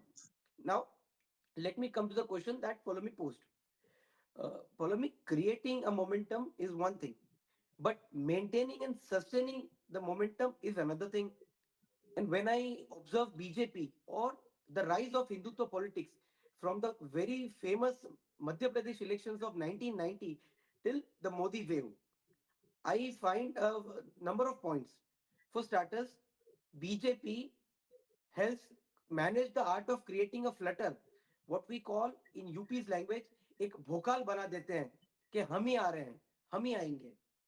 BJP has a legion of star pracharaks, whether it is Devendra Bhau, Yogi Adityanath, or the man, the myth, the legend himself, PM Modi. And BJP has an organizational structure. So BJP is a very live organization. They are very fast in course correction. And from Lok Sabha election till this Maharashtra election, BJP has successfully course corrected and underlined the single only factor that their cadre, the BJP, which is supposed to be cadre oriented party, but I'm sorry Jiten ji, आपकी party का cadre आलसी हो चुका था. It was very much complacent because of the clarion call that Modi ji gave 400 par. So the party cadre was very much overconfident and complacent. But to very good fortunes of Jiten bhai, in the last 3 to 4 months, BJP has successfully course corrected and वो लोग ground पे गए. And as I said, the party machinery switched out of social media and switched to the real ground mode. And yes, polarization indeed works. जब उन लोगों ने मुस्लिम तुष्टीकरण की बात की, they've started appeasing Muslim vote bank. BJP has successfully given us the slogan of एक है तो safe है. And last 30 seconds, Polomi, if you see from Jawaharlal Nehru to PM Modi, India as a country, you and me as voters, we have never voted for ideologies. I'm sorry. We have never voted for parties. I'm sorry. We have always voted for individuals. Whether it is PM Modi, Atal Bihari Vajpayee, I'm going in the reverse countdown, Indira Gandhi or Jawaharlal Nehru. We have always voted for individuals. We have always voted for slogans. Garibi hatao, ek hai to safe hai, Samvidhan khatre mein hai. So this is what I feel. So here, Modi ji worked, Yogi ji worked, Devendra Fadnavis worked, Eknath Shinde worked, ek hai to safe hai worked. So this is my limited intervention of this issue. Yeah, I'm not sure about that, whether it's about the individual or is it about the schemes on the ground and how the BJP Karyakarta regalvanized itself after the Lok Sabha debacle in Maharashtra and then worked. Jiten, I'll come across to you and you will answer that question about the fiscal implications as well that Yuvraj posed. But before that, remember Sanjay Raut has questioned the numbers that are coming in from the Election Commission. The BJP has now responded. Let's listen in. कहा था मोदी जी हार गए हैं, लेकिन चाहे महाराष्ट्र हो चाहे और स्टेट में गड़बड़ की है. महाराष्ट्र के नतीजे भी उससे ज्यादा आने वाले थे अच्छे. हमारी 4 या 5 सीटें लोगों ने चोरी की है, मैं आपको बता रहा हूं. पर राउत साहब, अब दिख रहा है कि महाराष्ट्र के विधानसभा में विपक्ष के लिए भी कुछ, मतलब विपक्ष यही लोकसभा के 2 चुनाव में 2014-2019 में मोदी और शाह ने यही किया था कि विपक्ष का नेता कांग्रेस को नहीं मिलना चाहिए। इस बार भी वही स्ट्रेटेजी महाराष्ट्र में की है कि विधानसभा में कोई विपक्ष का नेता नहीं रहेगा। ये हमेशा बीजेपी की स्ट्रेटेजी रहती है। लेकिन आप कह रहे हैं कि कुछ गड़बड़ है। गड़बड़ तो है। गड़बड़ क्या है? मतलब अभी ईवीएम में गड़बड़ है या... अरे भाई क्यों नहीं करेंगे? पैसा तो ऐसा है कि हर चुनाव क्षेत्र में नोटों की मशीन लगाई थी। अरे शिंदे का एक भी उम्मीदवार सिटिंग एमएलए गिरता नहीं, और शिंदे ये बोल रहे थे हमारा एक भी सिटिंग विधायक गिरेगा नहीं। आपको मालूम होगा तो मैं इस्तीफा दूंगा। ऐसा होता है क्या चुनाव में कभी? हमारा एक भी नहीं गिरेगा। ये कौन सा भरोसा है? ये कौन सी है? ये कौन सा लोकतंत्र है? 200 के ऊपर किसी को चुनाव में नतीजे मिलते हैं क्या? जिस देश में, जिस राज्य में सबसे बड़ी बेईमानी हो गई है, इस राज्य की जनता बेईमान नहीं है। ये नतीजे ऐसे दिए आपने कि आपने राज्य को, जनता को बेईमान ठहराया है। नहीं राउत साहब, इस राज्य की जनता बेईमान नहीं है। जो नतीजे आ रहे वो महाविकास आघाड़ी को कबूल है नहीं। तो आगे की क्या भूमिका रहेगी? नतीजे कबूल नहीं है, मैं मानता हूं जनता को भी नतीजे कबूल नहीं है। जनता को भी ये जनता का निर्णय नहीं हो सकता है। मैं बार बार बोल रहा हूं और मुझे बार बार आप वही सवाल पूछ रहे हैं। लेकिन जो महाविकास आघाड़ी के कुल आंकड़े दिखाई दे रहे हैं, कुल संख्या दिखाई दे रहे हैं, उससे ज्यादा शिंदे गुट के कैसा हो सकता है? आप अपने मन को पूछे, आप पत्रकार है, आप अपने मन को पूछे क्या महाराष्ट्र में संभव है?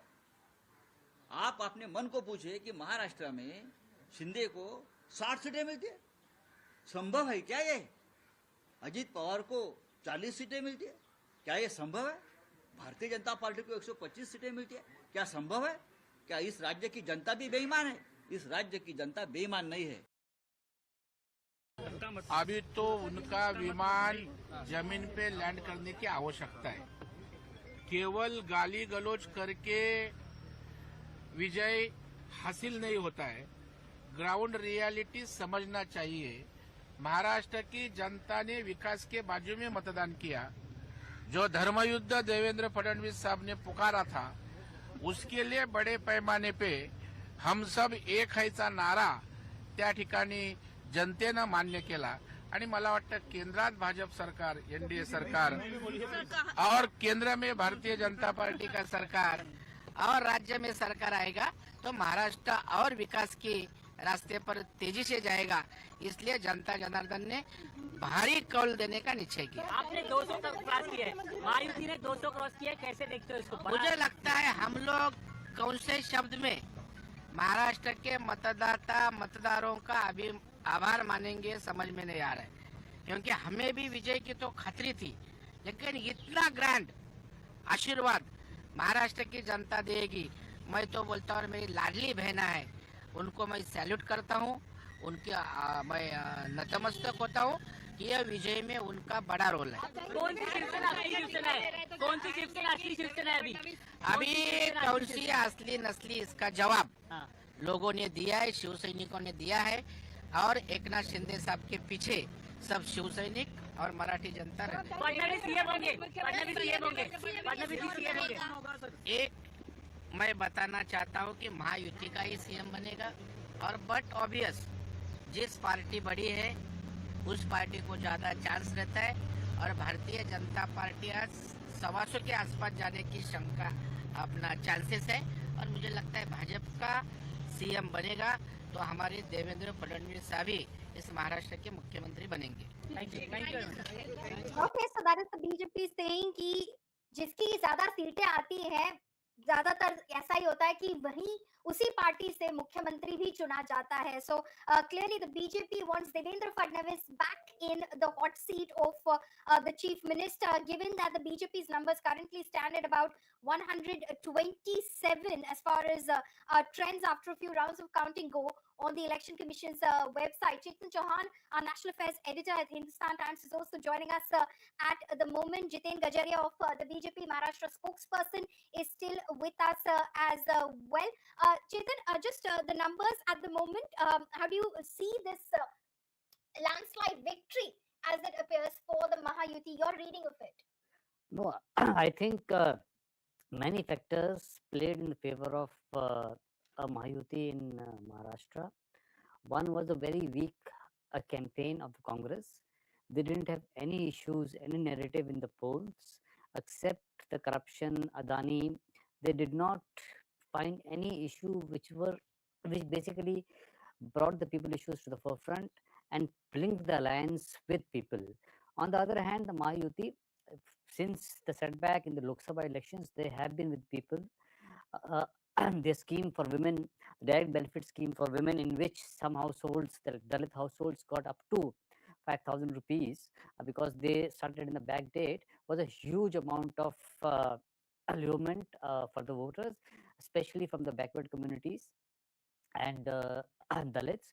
So it appears, apart from women, the BJP-led Mahayuti had got votes from all the different communities, Marathas, OBCs. So the plank of MVA to target the Marathas, saying the Maratha reservation has not been given, and some sections of OBCs, it appears that it has not worked at all. And as per the mandate, so far more than 200 seats, almost 3/4, is one of the biggest mandate any party has won or the alliance has won in Maharashtra for the last 2 decades.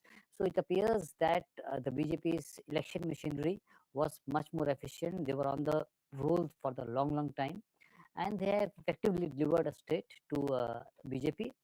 And there is no doubt that the BJP leader would be the CM, because they would be getting, I think, more than 125 seats in a 288 member house, and getting a huge number gives a huge advantage to BJP. If you see the numbers, then without even one of the alliance partners, for instance, Shiv Sena, they can form the government. But I don't think that will happen. But in this case, I think that the BJP leader Devendra Fadnavis is in the front race for the chief minister's post. So another upset, I would say, that like in Haryana, where the Congress had done really well in the Lok Sabha elections, in Maharashtra, and we did reasonably well in the Lok Sabha elections, but 4-5 months down the line, they have totally floundered on the whatever advantage or whatever narrative they have set. So basically, it appears that the MVA did not learn much from the mistakes it had committed in Haryana. One big factor which went against MVA was they took almost 2 months to decide on the seat sharing, and there was a lot of confusion, lot of bickering in public in it. Some of the Congress leaders also admitted that they should have decided on the seat sharing much ahead, and it was done in phases. Like earlier, they said 85 seats each, then they distributed 5, 5, 7 seats. So it gave BJP narratives to tell them that, okay, see how they are fighting among themselves. They're not even in the government, in opposition also. They can't even decide the seat sharing. So that sort of a narrative was set, and I think Congress contested lesser number of seats, and UBT got much larger number of seats, which many people believe that UBT contested much more a number of seats. It was not as per the strength. So in a way, the narrative or on the issues, the MVA lost the polls much ahead. They had nothing to counter the Ladki Behna scheme of Shinde. They offered some money, but the guarantees also were not publicized properly. So on ground, their campaign was very weak. It was basically they left it to the candidates to campaign, and the party didn't do much. Right. We will, of course, have a spokesperson for the Eknath Shinde faction of the Shiv Sena also joining us very shortly. But Jiten Gajaria from the BJP Maharashtra continues to be live with us. Jiten, you must have heard Sanjay Raut over there speak. He's saying that ऐसे numbers आ कैसे सकते? कभी आपने सुना है 200 तक चली जा रही है किसी alliance के numbers महाराष्ट्र में? BJP crossing 125 at least, what it looks like at the moment as well. It is all पैसों का खेल, says Sanjay Raut. Jiten. Is Sanjay Raut trying to say that people of Maharashtra are corrupt, that they would, take money and vote for a party? Second, I would like to remind Sanjay Raut that even in 2014, BJP had 122 seats.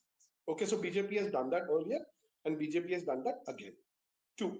3, I think he was extremely frustrated. And Paulomi's frustration has to be looked at 2 levels. politically, while they have got completely wiped out, and there is hardly anything left for them. On a personal level, he has to now worry for his own Rajya Sabha seat, because UBT Shiv Sena does not have numbers to send even one Rajya Sabha member after this. So I'm sure that frustration and anger was because he doesn't seem to be going to Rajya Sabha after this. So yeah, and coming back to some factors, NBA law, and I think so. The first person in NBA who saw the writing on the wall was Mr. Sharad Pawar. That's why Sharad Pawar said that I will be retiring after this election, because somewhere Sharad Pawar Saab was pretty sure that his party might not get the numbers which are needed to send somebody to Rajya Sabha. And then getting to a situation where he does not have numbers to go to Rajya Sabha and not going to Rajya Sabha, it is better to take a dignified exit from the politics. I think so. He's a smart, seasoned politician, and he had read the writing on the wall at that point of time. So on Sanjay Rawat, I think so. Just ignore, because we will have to get used to his frustrations and anger over in the next few months. I actually agree with Mr. Chavan on what he said. Congress and these guys played entire election only on two things: Adani and Gujarati. They didn't have anything else to talk about except Adani and Gujarati. And people of Maharashtra are not. Listen, it is one of the most progressive states in this country. Such things will not work in Maharashtra. They tried to do casteism by pitching Marathas against OBCs. That has backfired very, very badly against them in this election. And Who's going to then be on the other hand, who's going to be the chief minister, Jiten, a Maratha or a Brahmin? the chief minister of Maharashtra will be a Hindu. That's what I can safely tell you. Let me take that question with Advocate Sushil Vyas, who is a spokesperson for the Eknath Shinde faction of the Shiv Sena. How do you read the results, sir? And did you expect this? And then, of course, is Eknath Shinde going to be back in the chief minister's chair? Muskanji, let me answer your first question first. The manner in which the present government and under the popular able leadership of Eknath Rawji Shinde worked for the people of Maharashtra for last 2.5 years, we as a strong team, along with Devendra Fadnavis ji and Ajit Pawar ji's party, we were expecting such kind of results. Although people were not believing when we were saying, but the kind of response and the support we were getting during our campaign, that gives us confidence that we are definitely going to come back as in power to serve the people of Maharashtra. But come back to socha hoga, but maybe these numbers, were you expecting these numbers? I'm coming to that, Muskanji, I'm coming to that. See, the manner in which we have worked, the welfare scheme, development work, infrastructure development, that's something which you can't hide. People are looking at it. People are just seeing it. So they have responded back. See, and then we were expecting that we will come back to serve people of Maharashtra. And as far as the chief minister is concerned, the Mahayuti leadership will definitely sit together and they will select someone who is acceptable to all. Okay, so you are saying that the alliance partners will sit together and select someone who's acceptable to all. Currently, Chetan, who would you say is leading the race to CM? As of now, I see Devendra Fadnavis, who is one of the tallest leaders in the BJP in Maharashtra and also in India. So he is the front runner. But the BJP is known to spring surprises. That is the rider. In the past, they have done in many states. So if there is a surprise when the legislative party meeting happens, so it can happen. But I can also don't rule out Eknath Shinde becoming the CM again, because it was under his leadership that the schemes were rolled out. And though they were a smaller party compared to BJP even in the alliance government which is going on, but still he was made the chief minister. So the BJP repeating him, or the prime minister and the home minister, or the BJP's president, the high command, deciding that Eknath Shinde should get another chance, I don't rule out that possibility also. But to me, as of now, it is between Devendra Fadnavis, Eknath Shinde, and there can be a but third you put surprise. Devendra Fadnavis at number one? if you go by the traditional alliance politics, Traditional, yes, yes. then the party with the largest number of MLAs, their leader becomes the chief minister. Right. But last time we saw that Eknath Shinde was made the chief minister, so he was the face, and his party has really done well. The strike rate is one of the best among all are almost same. Uh, so there's a possibility that they can a Maratha leader who has a strong base, so who has finished UBT, so he can come back as chief minister. I don't rule that out. Okay. Pradeep Bhandari, spokesperson of the Bharatiya Janata Party, is also joining us this morning. Good morning to you, Pradeep. Are these results on expected lines? Because this is what Haryana looked like to us by about 11 a.m. on that morning when we were thinking something, and then it turned completely, and now we're looking at a landslide victory in Maharashtra for the Bharatiya Janata Party-led alliance. Well, we had expected this. Yes, the quantity of it can differ, but what the people of Maharashtra wanted to use Honorable Prime Minister Narendra Modi's Vikas. And if you recall and remember that this is for the first time in history of Maharashtra elections since 1962 that the women vote surge was more than the men vote surge. The women vote differential and the men vote differential was just less than 2%. And we were very confident that the women of Maharashtra with their initiatives. So we were expecting a cross-caste vote, in particular in Vidarbha, which we did not perform very well in the Lok Sabha elections. We recovered very significantly. And if you analyze the results in further detail, you will see that in the 76 seats where we went head-to-head with the Congress party, our strike rate is more than 67-68%, which further establishes that for the first time in the history of Maharashtra elections, a party has got 100 seats for 3 consecutive times.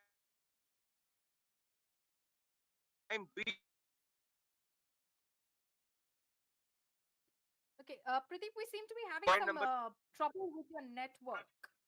Yeah, go on. Yeah, I was saying towards the end that for the first time in the history of Maharashtra election, a political party is elected for 3 consecutive times as the single largest party. B, an alliance has crossed 200 seats. C, that Mr. Uddhav Thackeray has gone to number 6. And D, our seats total is more than the seats of BJP seats individually, is more than the seats of Mr. Sharad Pawar, Congress party, and Uddhav Thackeray. And so overall, it's a huge surge of development as it was in Haryana. And we have seen in the past other elections where we continue to surprise the common analysts. Okay, so who are you crediting this victory to, Pradeep? How did the tide turn between May 2024 and November 2024? Well, it was a collective effort under the leadership of Honorable Prime Minister Narendra Modi, strategy by Home Minister Amit Shah, Devendra Fadnavis, JP Nadda, Eknath Shinde, and Ajit Pawar. So it is a united effort. It was not an effort in isolation, but yes, all of us are guided and inspired by our Honorable Leader, Prime Minister Narendra Modi.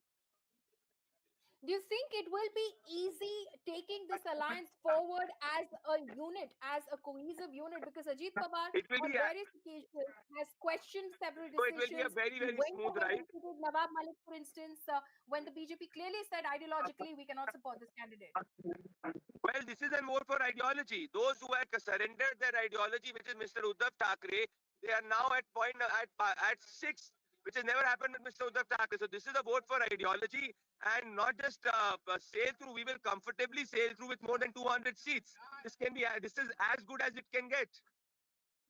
No, but I'm talking about the alliance and its future.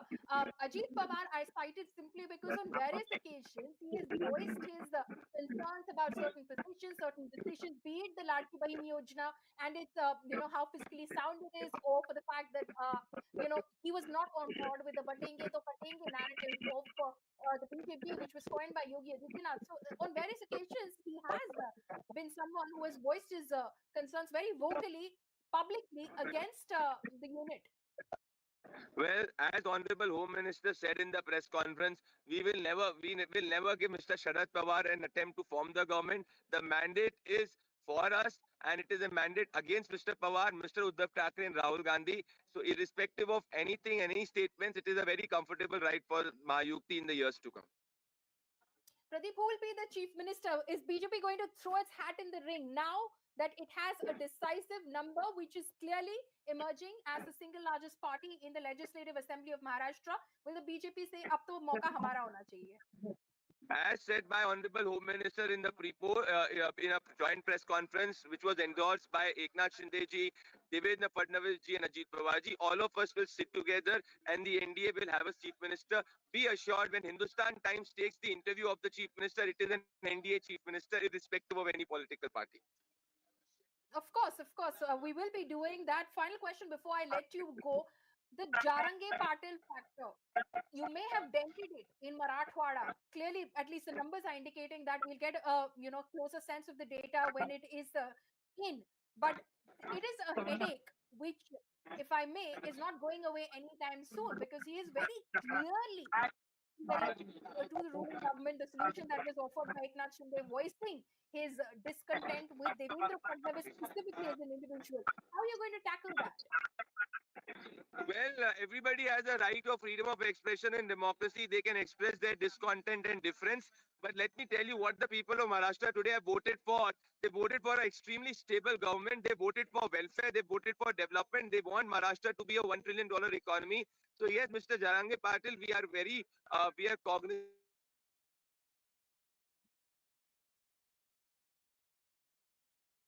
Okay, we seem to have lost that line with Pradeep Bhandari, spokesperson for the Bharatiya Janata Party. But thank you so much for joining us, Pradeep. I'll go back across to Chetan. Chetan, one of the notes that has come from the BJP, of course, the BJP is currently just enjoying this moment. It says, as of now, Sharad Pawar's party, which has about 15 seats. So this is Sharad Pawar's worst ever performance in his political career, because his strike rate is just that of 11.6%.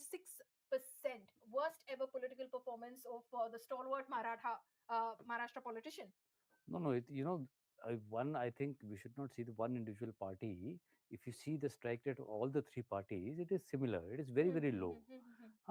So the people of Maharashtra have rejected the MV alliance, and they have, not seen the how big the leader is. Sharad Pawar is the tallest leader, but he has lost.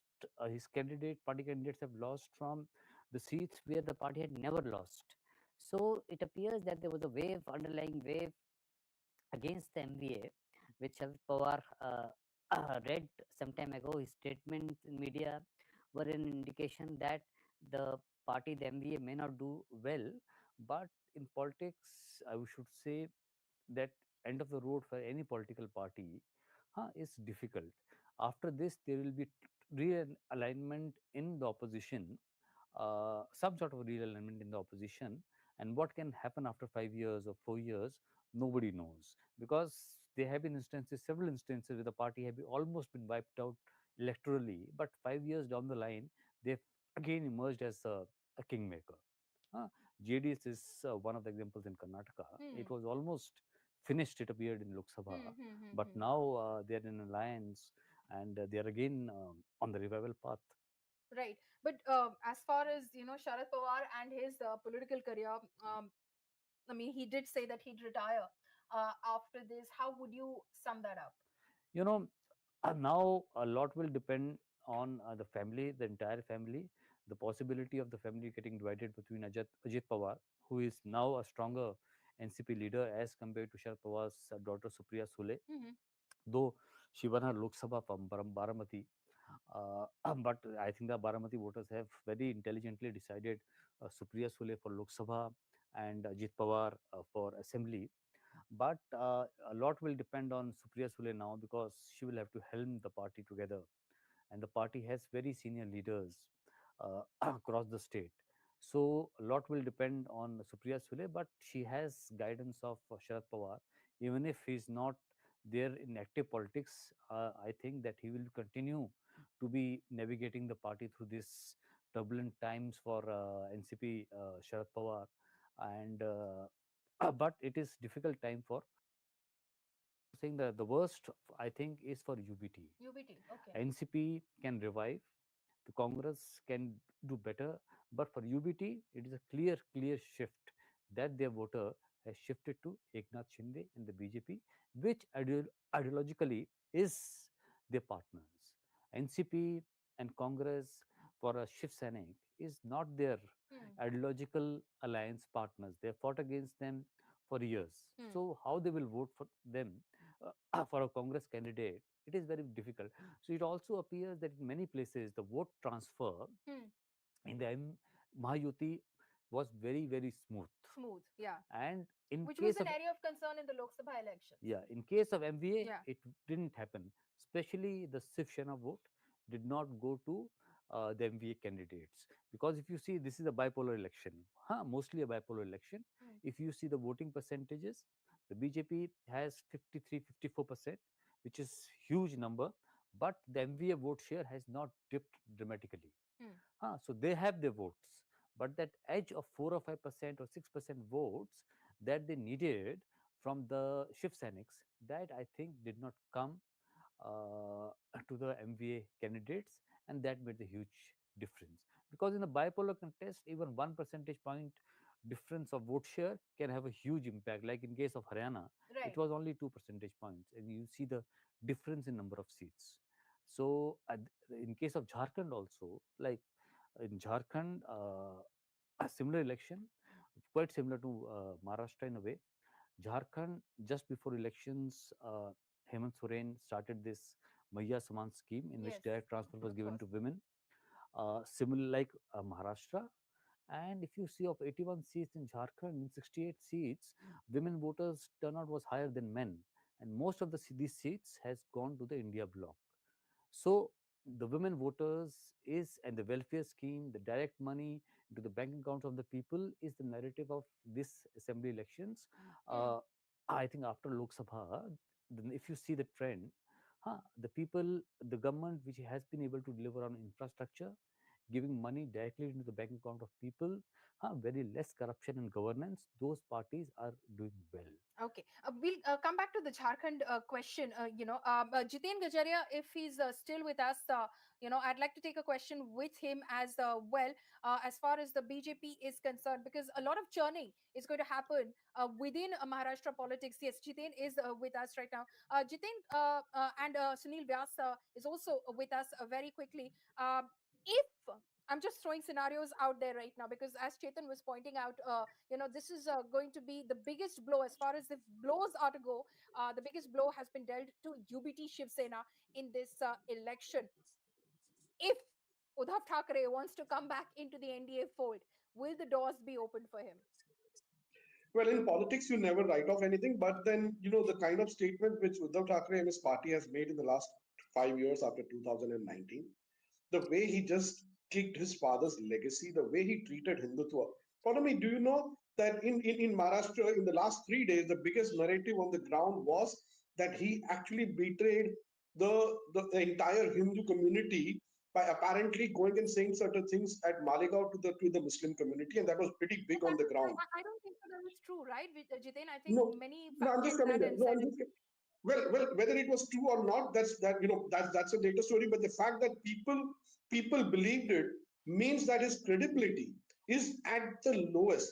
I think Uddhav Thackeray will have to do a lot of introspection to do, especially on how much of leeway is he giving to his son Aditya Thackeray to run his party ideologically, because it is Aditya Thackeray who has taken who has actually converted Uddhav Sena, I call it Uddhav Sena, to a literally a Maharashtra Muslim League. It is Aditya Thackeray. I think Uddhav Thackeray has to take a tough call on, basically, if he does not really get his son out of the politics or the party, then I think his party is history. That's my personal advice to Uddhav Thackeray. You're blaming it on Aditya. Yeah, absolutely, because he's been running the party on the ideological level, and as we call it, the Bal Hut has caused Uddhav Thackeray very, very badly, and Uddhav Thackeray has undone everything that his father had done, or the credibility his father had gained over the years, and not just amongst the allies but also amongst the voters. I think so. He needs to do a very serious course correction. the road ahead for him to make a comeback, to again come to, the Hindutva fold or anything is going to be extremely long and it would be a painful one. But he will have to take extreme harsh decision. Yeah, in politics you never write off anything, but now the ball is in his court. What does he want to do? Does he want to go back to the Hindutva fold or does he want to continue? He says, I personally believe that he now would sense that he is the one with Sharad Pawar retiring. He will feel that he would hold the Congress and the NCP Sharad Pawar thing. The so-called secular, he would like to be the messiah of the seculars in Maharashtra, is what would be an easier task for him to do. And my first gut feel and my personal opinion would be that he would go there. But yeah, as of now, the doors are shut for him. As of now, the doors are shut for him. And in fact, speaking of Sena versus Sena, if we look at the Worli constituency in Mumbai, where Aditya Thackeray is facing off with Milind Deora of the Eknath Shinde faction of the Shiv Sena, Aditya Thackeray at the moment is trailing by a small margin of 597 votes after the fifth round of counting of a total of 17 rounds of counting. So it can switch and go either way. But I'll take that question across to Advocate Sunil Vyas as well. This must be these results for the Eknath Shinde faction of the Shiv Sena, as it were. This must be vindication for Team Eknath Shinde. Muskanji, trailing of Aditya Thackeray. Oh, sorry. Hello. Yes, sir. Go ahead. The trailing of Aditya Thackeray himself from Worli, his stronghold, that itself shows who is the real Shiv Sena. So the people have endorsed the leadership of Eknath Rawji Shinde, the manner in which he has taken forward the legacy of Hindu Hriday Samrat Balasaheb Thackeray, and the manner in which he has worked for the people of Maharashtra. That has been today endorsed by the people of Maharashtra. So this is a real Shiv Sena. There is no confusion of any nature whatsoever is remained now in the mind of anyone, those who knows the politics. So now people must realize that the Shiv Sena is with Eknath Rawji Shinde and under his leadership. So you just now informed us a very good news that even in Worli, Milind Deora is leading by of 600 votes, but the lead will go on increasing by round by round. Still there are 11 rounds left. So we hope and trust that we will become more stronger. Okay. Advocate Sunil Vyas and Jitin Gajaria, thank you so much for joining us this morning. Sunil, Sameer Bakre, spokesperson of the BJP, is also joining us at the moment. So there's good news and there's bad news for the BJP in these two assembly elections. As far as Jharkhand is concerned, it seems like Hemant Soren will be back in the hot seat. But as far as Maharashtra is concerned, it's not just good news, it's probably great news for the NDA, Mr. Bakre. Yes, actually, it's a great news for NDA led by our Honorable Prime Minister Shri Narendra Modi. See, in Maharashtra, you can see that it's a spectacular turnaround. Since the days of Lok Sabha elections, we got 9 seats only. From that time, we were working hard on government front as well as our organization front also. So, whatever fake narratives were floated by the opposition who had only a negative agenda, they never talked about any development or any vikas or any infrastructure development or any agenda related to women, farmers or youth. They had only negative agenda. So our first task was to just puncture these fake narratives, and we were able to successfully puncture those narratives which had taken at that time of Lok Sabha. So with this background and with the background of the Mahayuti's government performing exceedingly well on all fronts, be it for women like Ladki Bahin Yojana, or be it for youth, that is Yuva Prashikshan Yojana is there, or be it for farmers, Kisan Samman Yojana was there, there are loan waivers, MSP. So every aspect and every sector of the society was covered by our Mahayuti government. If you carefully analyze the results, now you can see that BJP-led Mahayuti is performing exceedingly well all across the state of Maharashtra. It is always said that the state of Maharashtra is divided into 7 states and every region votes differently. But this time, you can see, be it Vidarbha, be it Maharashtra, be it Uttar Maharashtra, be it Mumbai, Konkan, everywhere our performance is exceedingly well. Marathwada also we are winning in a big way. So this is an basically we respect and salute the people of Maharashtra for understanding who are going to do vikas for them, who are going to do a better life for them. So overall, I can say that it's a mandate which we respectfully accept, and I can say that it casts more responsibility on us to perform even better, because the people have given a landslide victory to the Mahayuti government in Maharashtra.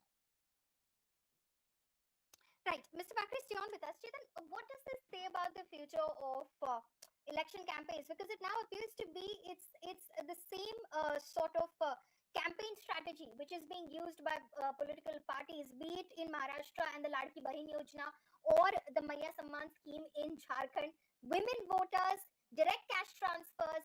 This seems to be, what was started by Arvind Kejriwal and was touted as the Revadi culture by Prime Minister Modi, though nobody is against social welfare schemes per se, but this seems to be the campaign, the clickbait which seems to work. Yeah, women voters, I think for the first time. I mean, I want to understand how sustainable is this? No, it is not in politics, no model is sustainable. You will see after 4-5 years, something else will come because the voters will demand more. Because if you remember in 2009, when UPA came back, Manrega was credited as the scheme for return of Manmohan Singh government. Then the corruption. So now in the direct benefit transfer, they also started, but the Congress was not able to benefit from. This is unconditional transfer of money into your account, right? Yeah, this is for women. This is for the name of this Rajasthan. Ashok Gehlot did a similar thing, but he lost the election. And in Madhya Pradesh, when Shivraj Singh Chauhan was the chief minister, they increased the amount. In Madhya Pradesh, this scheme was started, I think, few months after Rajasthan started a similar scheme. They initially called it a Menghai inflation camp, and then transferred money to the account of women to get relief from inflation. The similar scheme, Madhya Pradesh also started. In Rajasthan, the Congress lost. In Madhya Pradesh, they won. This scheme, with an effective election machinery on ground, helps because delivering the message to the voter, reaching out to the voter, is very essential for elections. The BJP is very, very effective in that. So that's why in Jharkhand also, Jharkhand JMM is a cadre-based party. JMM has a cadre in every village. Even in the seats where they are not contesting, they have people. So they were able to deliver that message effectively to the women voters. In Jharkhand, one factor which I think the BJP may not have taken into account is Kalpana Soren. She was a star campaigner for the India Bloc. Her demand for campaign was even more than Hemant Soren. So her popularity, the BJP was not able to form any sort of a counter there.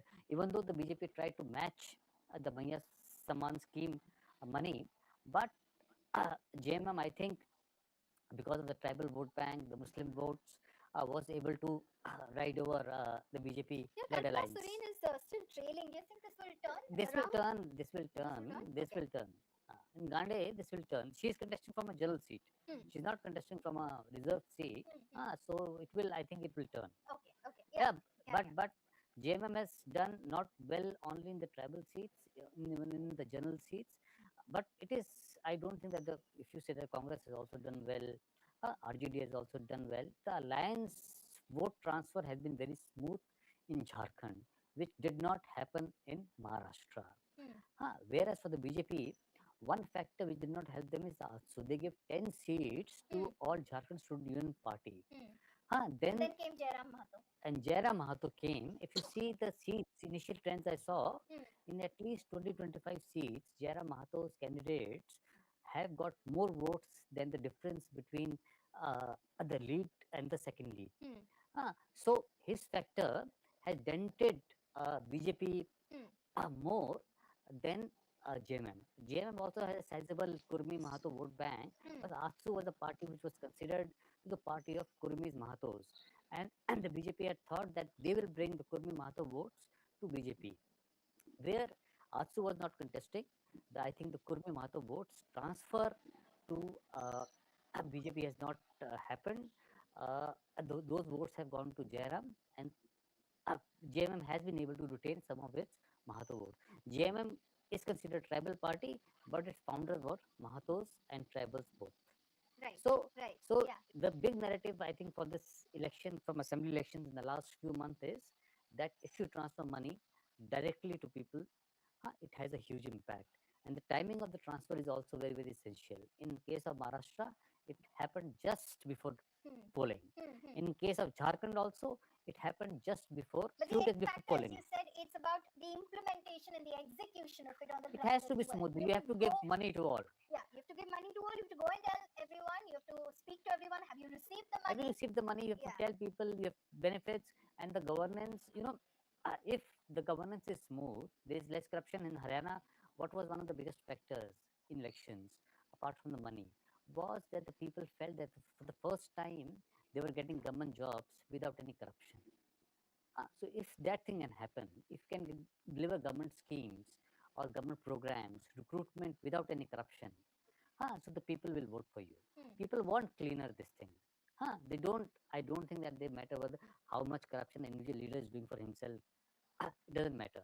If you are able to deliver to people what we have promised, and Mahayuti, what they had promised, and they gave much more than what they have promised, and that was the reason that in Maharashtra they have swept the polls, and MVA failed to build any sort of narrative. And in Jharkhand, it was a similar thing. The Congress was a minor player there. Everything was decided by Hemant Soren. Yeah. The candidates, the number of seats. If you see, Tejasvi Yadav was there in Ranchi for days and saying that I will contest 10 seats. Last time he had contested 7. So Hemant Soren was able to convince him that you will have to give 1 seat, because this time CPML is also contesting as part of the alliance. And not a bad decision if you look at it. Right. CPIML has a vote. Last time their 2 candidates were number 2. So it was a very intelligent decision to have them in the alliance. And they have been in the alliance in Bihar also, and their strike rate in Bihar was the best among the RJD-led alliance. Among all parties, their strike rate was well, because they have a dedicated vote bank. Yeah. If in Jharkhand, if you see in 60, 70 assembly constituencies, CPIML has 30 to 40,000 voters, and they will vote to the party which the leadership wants. So then you get a benefit of 40,000 is a huge number in a small state like Jharkhand, where the number of voters maybe 2 lakh, 1,50,000 is a huge number. Absolutely, So absolutely. it makes a difference. And I think Hemant Soren was extremely intelligent. He was extremely strategic in Jharkhand polls. He understood what the BJP is up to. The BJP's narrative, I think, as the BJP leaders from Maharashtra is saying, accusing MVA of a negative campaign, Jharkhand campaign for BJP was negative. On the developmental agenda, their campaign was very less. They just did tribal Muslims. What does this mean for Hemanta Biswa Sarma? Is a question I'm going to ask you next. But let me just give you, because we were talking about Jharkhand, viewers, the numbers right now as they stand. Jharkhand Mukti Morcha, JMM, stands at 29 in terms of leads. Remember, there are 81 assembly segments in the state of Jharkhand. BJP at 26, so not very far behind between the two parties. But the Congress, which is in alliance with the JMM, 15, RJD, 5 again, the CPI, Marxist-Leninist Liberation at 2 at the moment. ATSU Party, which is AJSUP, which is in alliance with the BJP at 1. And then there is the LJP at 1 right now. Janata Dal United at 1 and Independent 1 at the moment. So the India bloc comfortably positioned in Jharkhand at the moment. Going back across to the state of 1 minute, I want to Maharashtra. one thing. Yeah. In Jharkhand, the BJP is contesting 68 seats. Yes. JMM is contesting only 43. Yeah. So you see the strike rate. Strike From rate. it appears the number, they are very Oh, close. yeah, right. Absolutely. So the number of seats they are contesting is huge difference in them. Absolutely. So out of 68, the BJP currently at 26, and out of 43, you said. 43? For the JMM, it It is stands at 29 right 29. now. So obviously, JMM has a better strike rate than the BJP.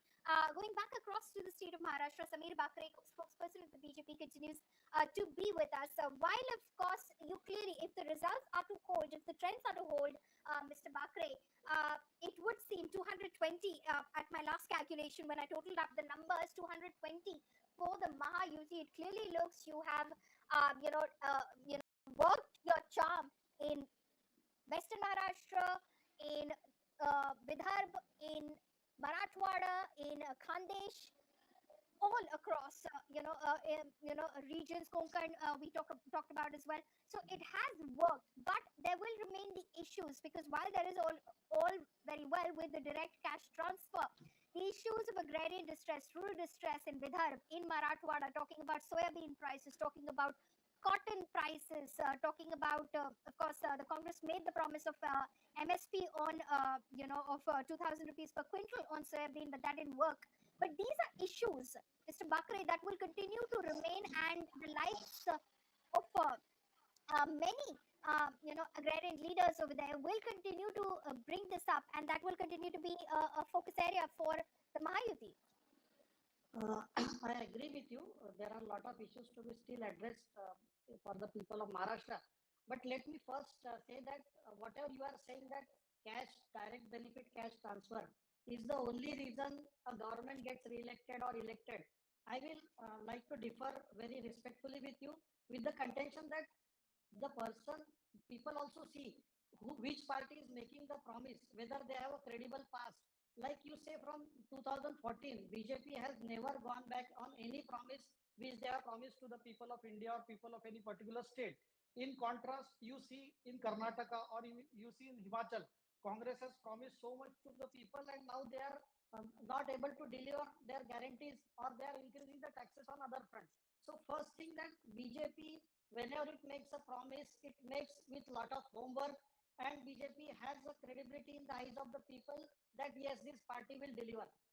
You are saying that whether the schemes will be continued or not. Let me say that these schemes have been properly allocated, having properly allocated budgets, and it has been carefully planned with all the three leaders, Devendra ji, Eknath ji, and Ajit Pawar Dada. So there is no problem in continuing the scheme. That's why we have made a promise that we will increase the woman transfer by only 600 rupees. Now you see, Congress promised 3,000 rupees. Earlier they were saying that 1,500 is not sustainable. So how they can promise 3,000 rupees? So these are all the issues which the people of Maharashtra were seeing through. On agriculture front also, Kisan Samman Nidhi we have increased, we will increase it to furthermore. There is a proposal for loan waiver also. In terms of MSP, we are given that 20% variation government is going to protect. Yes, we accept that all the issues are not solved. That's why it's a continuing government. And with this mandate and with this responsibility, we will work day and night to solve all the remaining issues of the people of Maharashtra, especially in agriculture sector. So Okay, let's take, you raised a point. Let's take that with the Congress. Meeta Chakraborty of the Congress party is also joining us at the moment. How do you see the results in Maharashtra? Because very unexpected lines, it appears that the Mahayuti has swept the assembly elections in Maharashtra. Much of it is being credited to the Ladki Bahin Yojana of the Mahayuti. But then the Congress, like Mr. Bakre was pointing out earlier, you said this is not sustainable. The promise of 1,500 rupees and monthly in the accounts of women, it's not very sustainable. And then eventually, you also promised to double that if the Congress and the MVA were to be brought to power. So clearly, it worked on the ground, but nobody heard your promise of doubling that. Okay, good afternoon to all your viewers and to the fellow co-panelists as well. First of all, congratulations to the NDA for the emphatic win in the state of Maharashtra, and I wish them all the very best. And I hopefully they will fulfill the promises that they have made before this assembly elections. And also in the state of Jharkhand, we're excited that there is a considerable amount of lead, given that it's a smaller state with only 81 constituencies, and we are leading currently in 49. So I think it's safe to call out that state that we are in a pole position to form the government there. And there's a pro incumbency in the state of Jharkhand, so it's kind of it's a validation for the kind of work that has happened under the previous regime. So yes, we won in one of the states. We lost out in the other state, which is the biggest state, and we accept that gracefully. Uh, However, having said that, in Maharashtra, my limited query is, had the incumbent government been so confident of their welfare schemes, of their Ladli Behna schemes, of their governance, then what was the need of the hyper polarization and the religious divisiveness that we saw from none other but from the most senior leaders of the BJP, including the Prime Minister, including the Chief Ministers? Slogans like "Batenge to katenge," my limited query is "Kon katega?" Are you kind of suggesting a civic unrest here? Comparing an assembly state election to a dharm youth. It's no, sir, it is not a dharm youth. It's just a state election to elect a state government. Two set of political formations have gone with their visions to the people of Maharashtra, and the people of Maharashtra will choose one vision over another. It is not a dharm youth. Even in Jharkhand, things like land jihad, love jihad, as how people are indulging in love jihads to get grab tribal lands, all of this being played out, this hyper communalization of this election that we saw, this communalization went up several notches, and it were not only the local MLA aspirants who were doing it, mind it was coming straight from the prime minister, from the home minister, from the UP's chief ministers, from some of the most senior leaders of the BJP. That shows that they were not that confident about their Ladli Behna scheme or their welfare scheme. Yes, the welfare schemes were there, but there was a communal plank on which this election was fought, and the results are there for us to see. And this is very, very unfortunate because in a state like Maharashtra, which kind of takes pride in social reforms, which has a history of leaders who were social reformists and activists, now we have a campaign that is being completely being run by us versus them. And we all Okay, would know that hate is Mr. a very Bakre will smart answer. emotion. It's just Mr. Bakre will answer to that. paper. Why was the need to communally polarize the election when Not only that, you if I could would just have quickly been, finish should my have been last confident point, about your welfare just scheme? in 10 seconds. Yeah. Yeah. Not only that, there was this communal plank that was being played out, but also this excessive use of money power and muscle power. We saw BJP General Secretary Vinod Thaure caught on camera distributing cash. So, use of central investigating agencies, use of cash for votes, use of communalization, they have gone to No, any but length to, Meeta Chakraborty, are you saying that the voter of Maharashtra was bought out by the NDA? Was bought out by the NDA, and that's why this mandate. is it not a fact that unprecedented amount of money was pumped into the Maharashtra election? And I'm singling out Maharashtra. It didn't happen in Jharkhand, but in Maharashtra, unprecedented amount of money was being spent by the NDA candidates. And we saw as how BJP's general secretary, which is a very senior Listen, position, that are you effectively saying that the voter distributing cash. sold himself or herself out for money in Maharashtra? Is that what you're saying? Can I just reply? Yes, Mr. Bakre, come in. Come in. Actually, listen, the Congress spokesperson is actually creating a narrative that people were bought or there was a communal divide in Maharashtra. Before answering her question, let me first remind her that in lot of Muslim organizations and lot of ulemas were openly canvassing for the Mahavikas Agadi. They have identified around 25 seats where they were calling upon Muslims to vote for Mahavikas Agadi. So what kind of argument she is putting about communalization? And second thing, money power. Our Honorable Vinod Taudeji was not distributing money power. He has clearly explained the whole incident, and on that only he has given legal notice to Mr. Rahul Gandhi and Mr. Kharge, who will have to explain their allegations now. And about the money being pumped, there is a huge Bitcoin scam which is going on, where the names of Supriya Soya and Nana Patoliji have come up. So what kind of the double thing you are talking, ma'am? Actually, communal polarization you were doing, money power you were using, and the There is a slogan which you fundamental said. difference. One second. Let me complete. The Prime Minister only said that ek hai to safe hai. What's wrong in it? We have been canvassing since 2014 that sabka saath sabka vikas. So ek hai to safe hai, that it's a call for the countrymen to unite. What's wrong? What's communal in it? And why you are attributing that it is targeted at a particular community? We have not said that. We have clearly said that because of the Ek Hai To Safe Hai 2014, we have become a fifth largest economy in the country. Our country is progressing on all fronts. And what kind of that's why I am saying that oh, Congress always speaks about negativity. Congress always tries to create divide in the society, be it on religion or be it on caste. In Maharashtra, for the last 2 years, you have seen what kind of there was agitation for reservation and what kind of adjectives were used for our leader. But we never reacted because we thought that people of Maharashtra are uh, smart enough, they have wisdom to understand the whole game, what is being played. And today I'm very happy. Yes, we have promised and delivered to people because it's our duty to do. It's not that we are trying to buy the voters. If you do for women, if you do for farmers, if you do for youth, when Mr. Rahul Gandhi promises khatakat, khatakat, he's saying 8,500 per month. That time, that is not a thing for buying the votes. We have actually promised what we can deliver. Congress always promises what it can't deliver. So there is no communalization in Maharashtra. It's a very forward-looking state. We have won across Maharashtra. So there is no saying that Can I it's a come? region politics or it's a communal politics or Okay, it's a okay, financial yeah, politics. Meeta Chakraborty, please respond. Yeah. Okay, my limited query is बटेंगे तो कटेंगे. Okay, कौन काटेगा?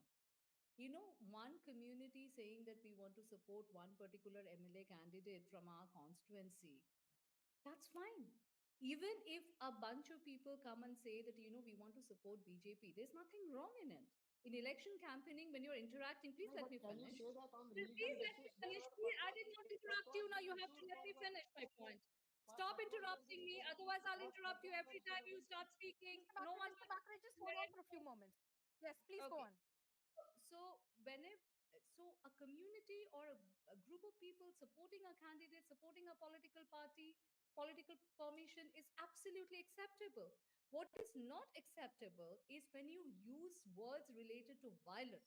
When you are saying कि बटेंगे तो काटेंगे, my limited query is कौन काटेगा? One Indian citizen दूसरे Indian citizen के ऊपर हमला करेगा क्या? What do you mean by saying बटेंगे तो काटेंगे? So are you not talking about civic unrest here? Being in a position of power, you have to act very responsibly, sir. And which you did not do. Just because you want to win an election, your love for power is so high that you do not want you are willing to compromise with Indian security. And after that, you say India first, which is a complete contradiction. For you, it is power first. It's always power first. And also, this excessive use of cash, excessive use of power, the role of election Can I come in? commission, the way the entire Okay, election was quickly, being quickly, conducted because is now we just have a few more minutes left. Amita, I just have a question right now. Sanjay Raut, who's a partner in the Mahavikas Aghadi, he's just tweeted in Marathi, and because I understand the language, let me just translate that. What he basically wants is a re-election on ballot paper this time around, because he says these results are not what the Janta has actually voted. So they are not exactly what the people's mandate is. And asa nikal laguts shakat nahi, which means this is impossible. So he wants ballot paper election. Does the Congress agree with that? Do you accept the results or do you not? okay. First of all, we have to have a closer look at the election results. Listen, when after Haryana elections, when we went back to the election commission and we made some complaints in writing, we had some specific data and evidences backing it up. Like we had certain EVM machines which were 98% charged, whereas bulk of the EVM machines were 50 to 60 to 70% charged. So our limited queries, can you please scientifically explain, as after the whole day of usage on the voting day and after so many days being kept in the strong room, how come some EVM machines, without being tampered or without being recharged, have 98% charge? So our query was very specific, and we had supporting evidence and data supporting our claims.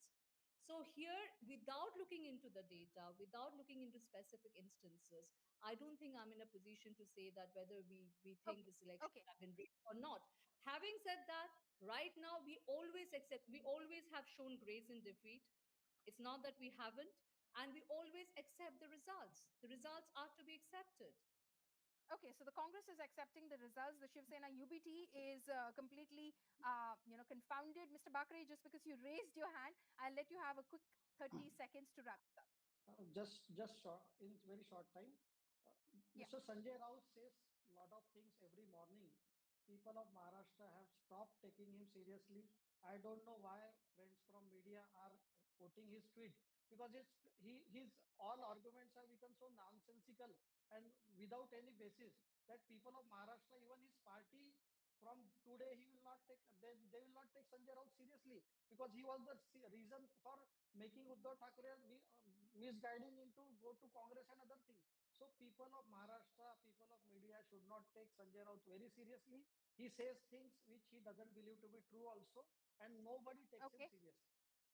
Okay, so you are dismissing everything that Sanjay Raut has said. Meeta Chakraborty and Mr. Samir Bakre, thank you so much for joining us this afternoon on Hindustan Times. So it's clear, the mandate is clear, at least the voter in both Jharkhand and Maharashtra can heave a sigh of relief, because if the results and the trends so far that have come in are to hold up, then it's clearly thumbs up for the JMM-led India bloc in Jharkhand, and a landslide victory for the Mahayuti of the BJP, the Eknath Shinde Shiv Sena, and the Ajit Pawar NCP in the state of Maharashtra. That's a wrap from me. Thank you so much for watching us here all morning on Hindustan Times. These are some political reactions that have been coming in meanwhile. Thank you.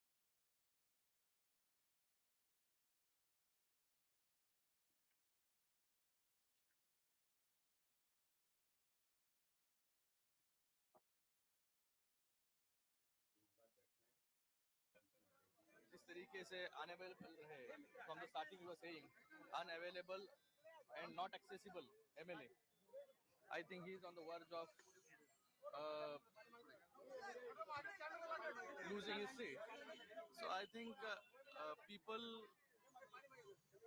in last 2.5 years, the way Eknath Shinde has worked, the way he has carried forward the legacy of Balasaheb Thackeray, the way Mahayuti has worked under his leadership, and the way Mahavikas Aghadi or the Ubhata netas, leaders, जो सिर्फ गाली गलोच और आलोचना, उसके सिवा उनको 2.5 साल में कुछ जमा नहीं करने के लिए, उसमें से एक नाम था आदित्य ठाकरे का भी, लोगों ने उनको उनकी जगह जो है दिखाने का काम इस इलेक्शन में किया है। सर कौन बनेगा मुख्यमंत्री? सर मुख्यमंत्री को लेकर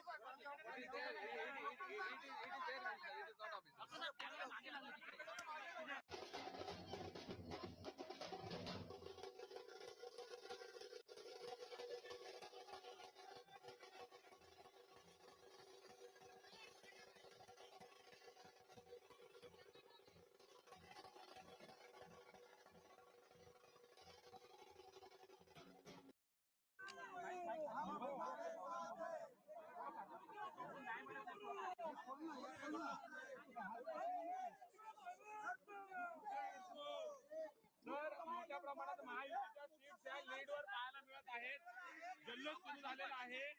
सर पहिली प्रतिक्रिया तुमची काय सांगाल? निकाल तुमच्या बाजूने येतून दिसत आहे. तमाम जनतेचा खूप धन्यवाद करतो. जो प्रचंड विश्वास हा महायुतीवरती दाखवला, माननीय मुख्यमंत्री एकनाथजी शिंदे साहेबांवरती दाखवला, त्यांच्या नेतृत्वाखाली जे आज महायुती इलेक्शनला सामोरे गेली, त्यांच्याबरोबर दोन्ही उपमुख्यमंत्री महोदय देवेंद्र फडणवीसजी, अजितदादा, ज्या प्रकारे या तिघांनी मिळून काम केलं गेल्या 2.25 वर्षांमध्ये, न तो भूतो न भविष्य असे रेकॉर्ड तोड निर्णय घेतले, डेव्हलपमेंटची कामं केली, आणि त्याचबरोबर वेगवेगळ्या योजना आणण्याचं काम आज महायुतीच्या सरकारच्या माध्यमाने झालं. आज त्याचाच हा विजय आहे की प्रत्येक घटकापर्यंत पोहोचण्याचं काम महायुतीच्या सरकारच्या माध्यमाने झालं, म्हणून आज हा एवढा मोठा विजय जो आहे तो आपल्याला पाहायला मिळतोय. मुख्यमंत्री कोण बसणार? मी एक साधा कार्यकर्ता आहे बाबा, मला हा प्रश्न कसा विचारता तुम्ही? आम्ही कार्यकर्ता म्हणून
हुई है, जल्लोष साजरा किया जा रहा है, क्या कहना चाहेंगे? जल्लोष आप देख रहे होंगे कि हर कार्यकर्ता के आज फेस के ऊपर जो अलग तरह की स्माइल है, महिला के सब स्माइल हो रहा है।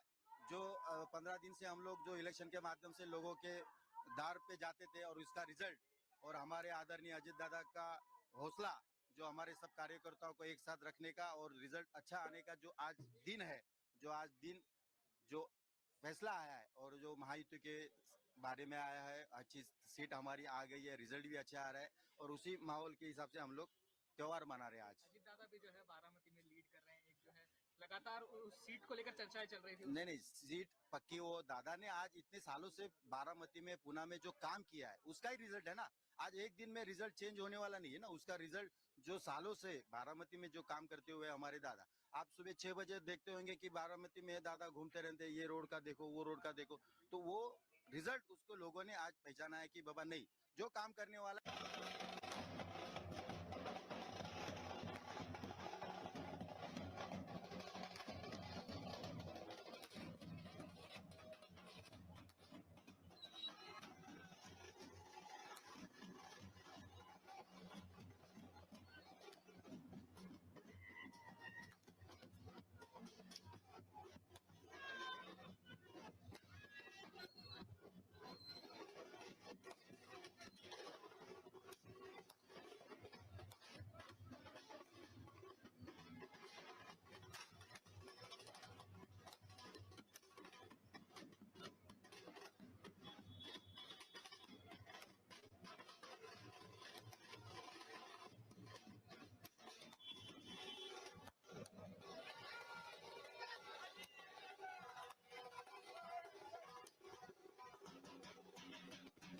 शिवसेनेची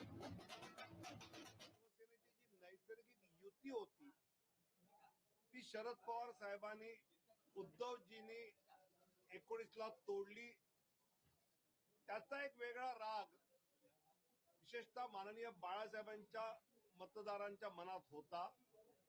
रोज सकाळी राज्याचं राजकारण कलुषित होणारं वक्तव्य भांडूपवरनं यायचं आणि ज्यावेळी एकनाथ शिंदेनी बाळासाहेबांचं हिंदुत्वाचं धनुष्यबाण, हिंदुत्वाचं शिवसेना नाव हे हिंदुत्वाच्या मूळ प्रवाहात भाजप बरोबर आणल्यामुळे एकनाथ शिंदे साहेबांना बाळासाहेबांच्या विचारांची मतं ही बीजेपीच्या बरोबर मिळाली.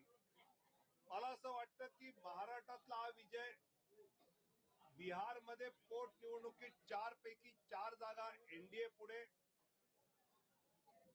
उत्तर प्रदेशमध्ये 9 पैकी 6 जागा भाजप पुढे आणि तसंच राजस्थानमध्ये 4 जागांवर भाजप पुढे.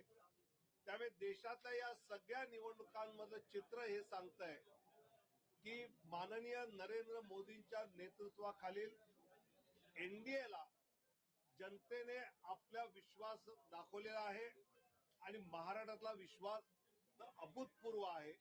तुमचा पुढचा प्रश्न असणार मुख्यमंत्री पदाचं काय, तर एकनाथ शिंदेजी, देवेंद्र फडणवीस, अजितदादा पवार आणि भाजपचं केंद्रीय नेतृत्व याबाबतचा निर्णय घेईल. आज महायुती म्हणून आम्ही विजयाचा आनंद घेतोय. खूप खूप धन्यवाद.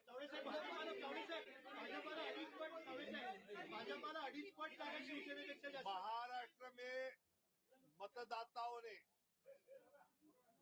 जो भाजपा महायुति को जबरदस्त जीत दिलाई है, माननीय नरेंद्र मोदी जी के नेतृत्व में एकनाथ जी शिंदे, देवेंद्र जी फडणवीस और अजित दादा पवार, रामदास आठवले आरपीआई के, इन सब ने मिलकर जो चुनाव अच्छी तरह लड़ा, जो सरकार अच्छी तरह चलाई, विशेषकर मुझे लगता है कि प्रत्यक्ष लाभ की राजनीति और अप्रत्यक्ष लाभ की राजनीति होती है.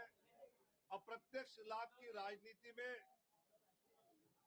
जो पायाभूत सुविधा होती है, इंफ्रास्ट्रक्चर डेवलपमेंट होती है, वंदे भारत ट्रेन होती है, मेट्रो होती है, सड़क होती है, पानी होता है, और प्रत्यक्ष लाभ में लाडली बहना होती है, किसान सम्मान होता है, जीरो इलेक्ट्रिसिटी बिल का विषय होता है. इसका एक बहुत सुरेख मिलाप एकनाथ जी शिंदे, देवेंद्र जी और अजित दादा ने किया और इसलिए जनता ने पूरा भरोसा रखा. साथ ही 2019 में माननीय शरद पवार साहब ने आदरणीय उद्धव जी को लेकर बीजेपी का अलायंस जो तोड़ा, वो माननीय बाला साहब ठाकरे जी के वोटर्स को पसंद नहीं आया। और जब एकनाथ शिंदे बाला साहब जी का हिंदुत्व का धनुष्यबाण, हिंदुत्व का शिवसेना ये नाम भाजपा के साथ मेन स्ट्रीम में ले आए, तो लोगों ने उनको भी बहुत अच्छी तरह से उसका स्वीकार किया। ये आज दिखाई दे रहा है। मुझे लगता है कि बिहार में 4 में से 4 जगहों पर एनडीए आगे है, उत्तर प्रदेश में 6 जगहों पर एनडीए आगे है और राजस्थान में 4 जगह पर आगे है। तो देश में ये बता रहा है कि देश की जनता का फिर एक बार आदरणीय प्रधानमंत्री मोदी जी पर उन्होंने अपना विश्वास जताया है। आपका सवाल ये होगा कि मुख्यमंत्री किसका होगा, कौन होगा? तो एकनाथ शिंदे जी, देवेंद्र फडणवीस जी, अजीत दादा पवार और भाजपा का केंद्रीय नेतृत्व साथ मिलकर इस विषय में निर्णय करेंगे और आपको बताएंगे। आज महायुति विजय का जश्न मना रही है और महाराष्ट्र की जनता को बहुत बहुत धन्यवाद दे रही है। सेना का पोस्टर लग गया सर।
वाटतं तुमचा विजय सुकर? आता एक 2 तासात सगळाच कौल, जनतेचा कौल समजेलच आपल्याला.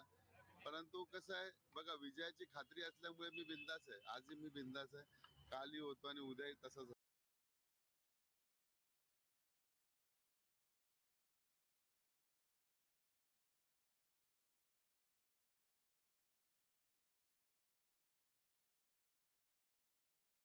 तेव्हा बनताना आलं, आता आमदारच्या रिंगणात तुम्ही उभ्या आमदार बनणार विश्वास वाटतो? मला एक तुम्हाला सांगतो ना, मी जेव्हा राजकारणात आलेलो, म्हणजे मला वाटते 93-94 ची गोष्ट आहे. आमच्याकडे BMC ला रानडे बाई होत्या आणि ती मला एकदम मुलासारखी करायची. तेव्हा खिशात पैसे नसायचे, तीच नाश्ता द्यायची. तेव्हा मला ती सहज बोलेल, तुझा हात दाखव रे. मी आपला दाखवला हात. ती तेव्हा मला ती वाक्य अजूनही आठवतात. मला बोले, तू आयुष्यात नगरसेवक होणार ना, तू बनणार तर आमदारच बनणार. आणि हे सगळं बघा आता ऑटोमॅटिक सगळं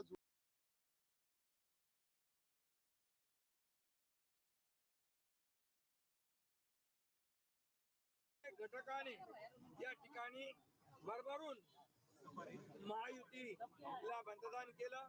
गेले 2-2.5 वर्ष जे महायुतीने काम केलं त्या कामाची पोचपावती या निवडणुकीमध्ये जनतेने दिली आणि म्हणून महाराष्ट्रातल्या जनतेला मी पुन्हा एकदा त्यांच्या मनापासून आभार मानतो, त्यांना मनापासून धन्यवाद देतो की पूर्णपणे जे काम आम्ही केलं 2.5 वर्षामध्ये त्याचं मोजमाप, नोंद आणि त्याची कामाची पोचपावती या महाराष्ट्रातल्या जनतेने आम्हाला दिलेली आहे. खरं म्हणजे आता आम्ही 2.5 वर्षात जे काम केलं, आता पुढच्या कार्यकाळामध्ये आमची आणखी जबाबदारी वाढली आहे आणि म्हणून जनतेला त्रिवार वंदन करतो आणि माझ्या सर्व कार्यकर्त्यांना देखील महायुतीच्या मनापासून धन्यवाद देतो. महायुतीचे सर्व कार्यकर्ते मनापासून काम करत होते आणि म्हणूनच हा विजय, एवढा मोठा विजय मिळतोय. मी माझ्या ठाणे मतदारसंघातल्या कोपरी पाचपकाडी मतदारसंघातल्या देखील मतदारांना धन्यवाद देतो की खूप मोठ्या लीडने, मार्जिनने त्यांनी मला विजयी करण्याचं काम करतायत आणि त्यामुळे मी पुन्हा एकदा सगळ्यांना मनापासून खूप खूप शुभेच्छा, मनापासून सगळ्यांचं, सर्व मतदारांचं मनापासून अभिनंदन.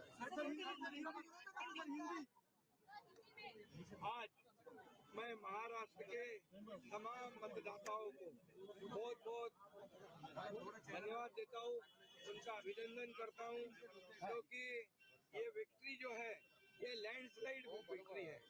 ये मैंने कहा था कि महायुति को थम्पिंग मेजोरिटी मिलेगी और इसीलिए मैं तमाम मतदाता जो है, मेरी लाडली बहनाओं को मैं धन्यवाद देता हूँ, लाडले किसानों को मैं धन्यवाद देता हूँ और लाडले हमारे भाई है, लाडले सीनियर सिटीजन है, सभी वर्ग जो है, सभी वर्ग को मैं धन्यवाद देता हूँ कि उन्होंने ऐसी विजयश्री प्राप्त कर दी है कि न भूतो न भविष्य तो ऐसी विक्ट्री जो इस बार मिली है, जो 2-2.5 साल हमारी महायुति ने काम किया है.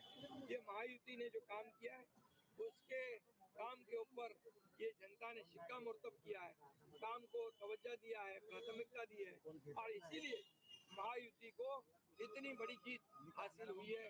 इसलिए मैं महायुति के पूरे महाराष्ट्र की जनता को तो धन्यवाद देता ही हूँ, उनका स्वागत करता हूँ, लेकिन महायुति के सभी कार्यकर्ताओं को भी धन्यवाद देता हूँ. उन्होंने जो काम किया है बहुत ही बढ़िया काम किया है और इस चुनाव में हमारे महायुति को जिताया है, इसलिए मैं बहुत बहुत उनका आभारी हूँ.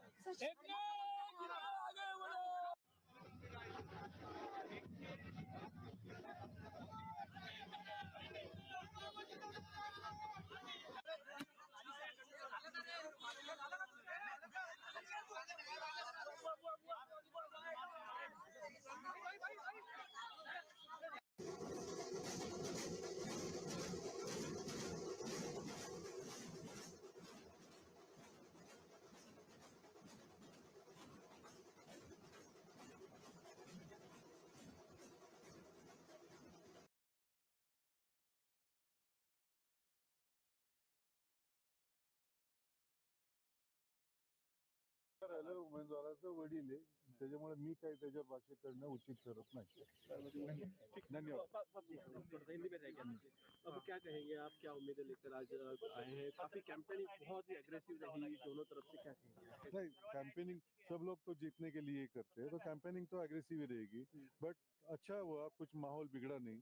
आपने देखा है कहीं कोई झगड़े नहीं हुए, कुछ शांति सब चल रहा था, तो सब एक दूसरे को जानते हैं. बारामती ऐसे बहुत सुलझा हुआ था, ये है क्या बोलते हैं कॉन्स्टिट्यूंसी है, तो अच्छी तरह से वोटर्स तो बहुत समझदार है. जो 60 साल से शरद पवार साहब को सपोर्ट कर रहे हैं, तो उनसे इंटेलिजेंट वोटर तो हो ही नहीं सकते. क्या लगता है बारामती का वोटर क्या सोच रहा है इस बार? आप भी बारामती के, तो आप भी वो मुझे कॉन्फिडेंस है कि वो साहब के पवार साहब शरद पवार साहब के हक में रहेगा. अजीत पवार कहते थे कि मैंने काम किया है, मुझे ऊपर सुप्रिया सुले, नीचे यानी विधानसभा में, तो उसको लेकर किस तरह फिर आप लोगों ने वो उन्होंने अभी शुरू किया. अब अगर जब लोकसभा चल रही थी तब तो वो नहीं बोल रहे थे, तब तो एक वो, और दूसरा अगर वो अभी ये बोल रहे हैं तो क्या हमारे वहीनी को हराने के लिए खड़ा किया था? करना ही नहीं चाहिए था. आपने अपने एक बात और की कि ये विचारों की लड़ाई है, और जो बारामती का वोटर है वो काफी स्मार्ट है, वाइज है, उसका क्या होता है? तो विचारों की लड़ाई है, उन्होंने दूसरा विचारधारा पकड़ी जो हम लोगों को मंजूर नहीं थी, तो इसीलिए हम कांग्रेस की विचारधारा को मानते हैं, तो उस हिसाब से हम चल रहे हैं. अपने बेटे की जीत को लेकर कॉन्फिडेंट है आप? 100%. महाराष्ट्र का चेहरा है नागपुर. हम लोग तो बहुत फॉर्चुनेट है कि दक्षिण पश्चिम के हमारे वो नेता है. सारे महाराष्ट्र के लिए वो देवेंद्र जी फडणवीस हो सकते हैं, हमारे लिए तो देवा भाऊ है, तो हमारे दिल की बात है. अपेक्षा तो कोई है ही नहीं, एक ही अपेक्षा और एक ही नाम है, देवेंद्र जी फडणवीस. मराठीत सांगा, आजचा दिवस किती महत्वपूर्ण आहे? देवेंद्र फडणवीसांच्या मतदारसंघात तुम्ही कार्यकर्ते आहात. आम्ही देवेंद्र फडणवीसांच्या मतदारसंघात कार्यकर्ते आहेत. त्याचं कारण असं आहे, देवेंद्र फडणवीस म्हणजे सुशिक्षित, सुरक्षित आणि सुसंस्कृतिक महाराष्ट्र, म्हणून आम्ही देवेंद्र फडणवीसांचे कार्यकर्ते आहोत. आम्ही भारतीय जनता पार्टीचे, ज्याची फिलॉसॉफी हिंदुत्ववादी आहे किंवा ज्याची फिलॉसॉफी खूप पॉझिटिव्ह, अशा या राष्ट्रप्रेमी जी आमची पार्टी आहे त्याचे आम्ही कार्यकर्ते आहोत. त्याच्यामुळे आमच्यासाठी हा दिवस अत्यंत महत्वाचा आहे. फडणवीसांसाठी आजचा दिवस कसा असेल? अत्यंत महत्वाचा, आणि मला पूर्ण आशा आणि पूर्ण हे आहे की पूर्ण महाराष्ट्राचे नेते आहेत देवेंद्रजी फडणवीस, परंतु आमच्या दक्षिण पश्चिमचा फॉर्च्युनेट भाग असा आहे की आमचे ते देवाभाऊ आहेत, एवढे सगळ्यांच्या मनामनात आहेत असे देवेंद्रजी फडणवीस यांच्यासाठी हा दिवस खूप मोठा, आणि त्यांच्यापेक्षा जास्त आज एक कार्यकर्ता माझ्यासाठी मोठा म्हणजे मी देवेंद्र फडणवीस, ही आमची सगळ्यांची भावना, आणि या भावनेमध्ये आम्ही या सगळ्या गोष्टी करतो. महत्वाचा दिवस आहे आजचा, तुम्ही फडणवीसांच्या मतदारसंघातले कार्यकर्ते आहात. मी हेच म्हणेन की आजपासून खरं आमची दिवाळी सुरू होते. दिवाळी ही आता आम्ही मनवणार आहोत. आजचा रिझल्ट आल्यानंतर खरी दिवाळी आमची आज सुरू होईल. देवेंद्रजी फडणवीस यांच्यासारखा कार्यकर्ता न भूतो न भविष्यती असल्या प्रकारचा कार्यकर्ता आहे, आणि असे माननीय श्री देवेंद्रजी फडणवीस हे आम्हाला लाभले, हे आमचं खूप मोठं भाग्य आहे. आजचा दिवस फडणवीसांसाठी कसा असेल? आजचा दिवस फडणवीस साहेबांसाठी सर्वात महत्वाचा दिवस, अत्यंत महत्वपूर्ण असा दिवस आहे. एक इतिहास रचला जाणार आहे, हेच मी सांगू इच्छितो. थँक्यू.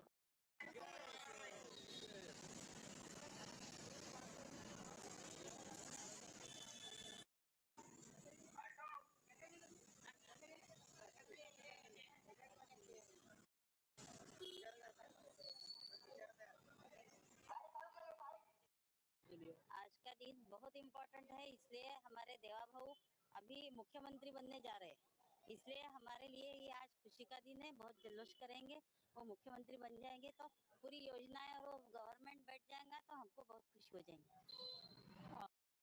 आणि खास करून दक्षिण पश्चिम मतदारसंघासाठी आजचा दिवस खूप खास आहे, आणि आम्ही सगळे कार्यकर्ते उत्स्फूर्तपणे अगदी सकाळी 6-6:30 वाजतापासून इथे निघाले आहे, आणि आतमध्ये आमचे बरेचसे लोक गेले पण आहे, आणि जेव्हा रिझल्ट येईल तेव्हा आम्ही खूप जोरदार जल्लोष करू, आणि देवेंद्रजींना मुख्यमंत्री नक्की आम्हाला पाहायचं आहे, त्यामुळे त्यांना आम्ही महाराष्ट्रात पाठवू. मुझे बताइए कितना महत्वपूर्ण दिन है आपके लिए और देवा भाऊ के लिए? हमारे लिए तो बहुत ज्यादा महत्वपूर्ण, क्योंकि केंद्र में मोदी जी की सरकार और महाराष्ट्र में देवा भाऊ की सरकार, ये विकास और इसके कार्य के लिए बहुत जरूरी है, क्योंकि आज की तारीख में देवा भाऊ हमारे लिए हमारे देवा भाऊ हैं, और हम चाहते हैं कि 25 तारीख को उनके शपथ विधि में हम जरूर जाएंगे मुख्यमंत्री के रूप में.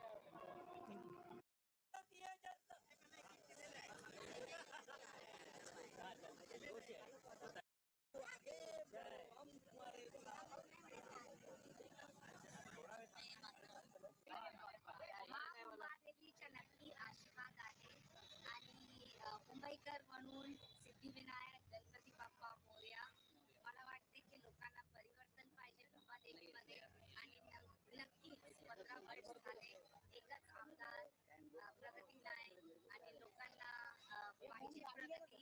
आदरणीय मुख्यमंत्री एकनाथजी शिंदेचा लाडकी बहीण योजना आणि एक लाडकी बहीणला पाठिंबा दिला त्याबद्दल धन्यवाद. आणि मला वाटते की गणपती बाप्पा आणि ठरवणार प्रगती आणि फक्त प्रगतीच्या प्रचारामध्ये मुंबादेवीमध्ये मोठ्या प्रमाणात प्रतिसाद लोकांचा पाहायला मिळाला होता.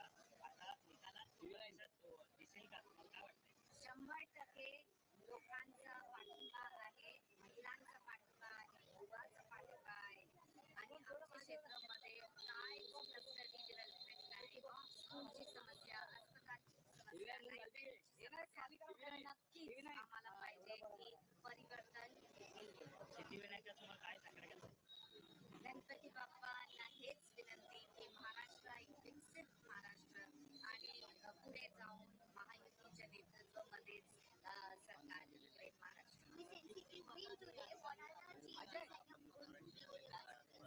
I think that so many changes required. 15 years you had an MLA, but no development at all. Cluster redevelopment and housing is the biggest issue for people in Mumbai. If you look at women, what do women want? They want safety, security. There are no hospitals, there are no schools. Unfortunately, open spaces is a distant dream. So I think the entire blueprint needs to be chalked out with a proper development plan to make it into a model constituency, because unfortunately today it's probably the most backward constituency in Maharashtra. How did you reach the voters there, since the demographic plays a very significant role? And you know, I have never played divisive politics. I've tried to take everyone along in every sense. But having said that, there are certain parties that only appease vote banks and play pseudo-secular politics. I think we need to move beyond that.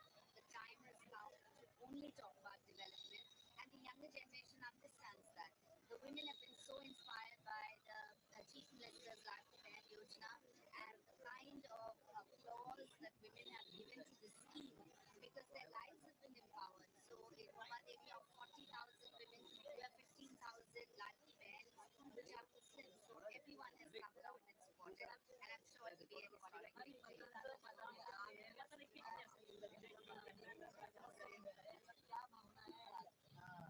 माँ मुंबा देवी का आशीर्वाद तो हमेशा देते हैं, लेकिन मुंबईकर होने के नाते गणपति बाबा मोरया, तो सिद्धिविनायक ने यहाँ गणपति बाबा का आशीर्वाद देके यही एक लक्ष्य है कि महायुति की सरकार आए, हम जनहित में काम करें, सेवक और सेविका के रूप में, और देखें कि भारत एक विकसित भारत की तरफ और महाराष्ट्र एक प्रगतिशील रफ्तार से, जैसे 1.5 साल में हमने देखा है एकनाथ शिंदे, देवेंद्र फडणवीस, अजीत पवार को, और माननीय प्रधानमंत्री के इतने सारे लाभार्थी हैं, तो लोगों ने विश्वास जताया है.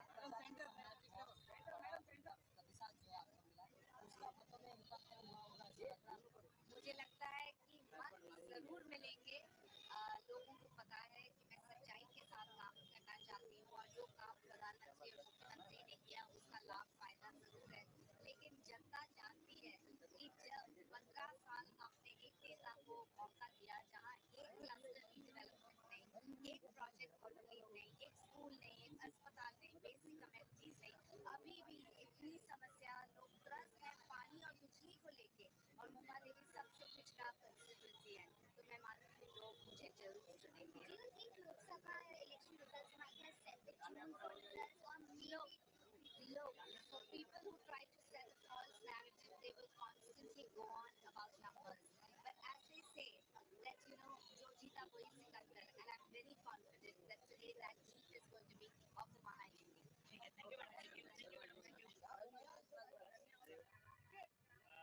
सिद्धिविनायकाच्या दर्शनासाठी आलेला काय मागणं केलं, विजयाची खात्री आहे का, काय नेमकं काय सांगाल? बघा, गेल्या 20 वर्षापासून मी अंधेरी पूर्व विधानसभेत काम करत असताना महायुतीने माझ्या सारखा साधा कार्यकर्त्याला संधी दिली आहे, आणि हा इलेक्शन अंधेरीकरांनी स्वतःच्या हातात घेतलं. म्हणजे 100% मला खात्री आहे हा निवडणूक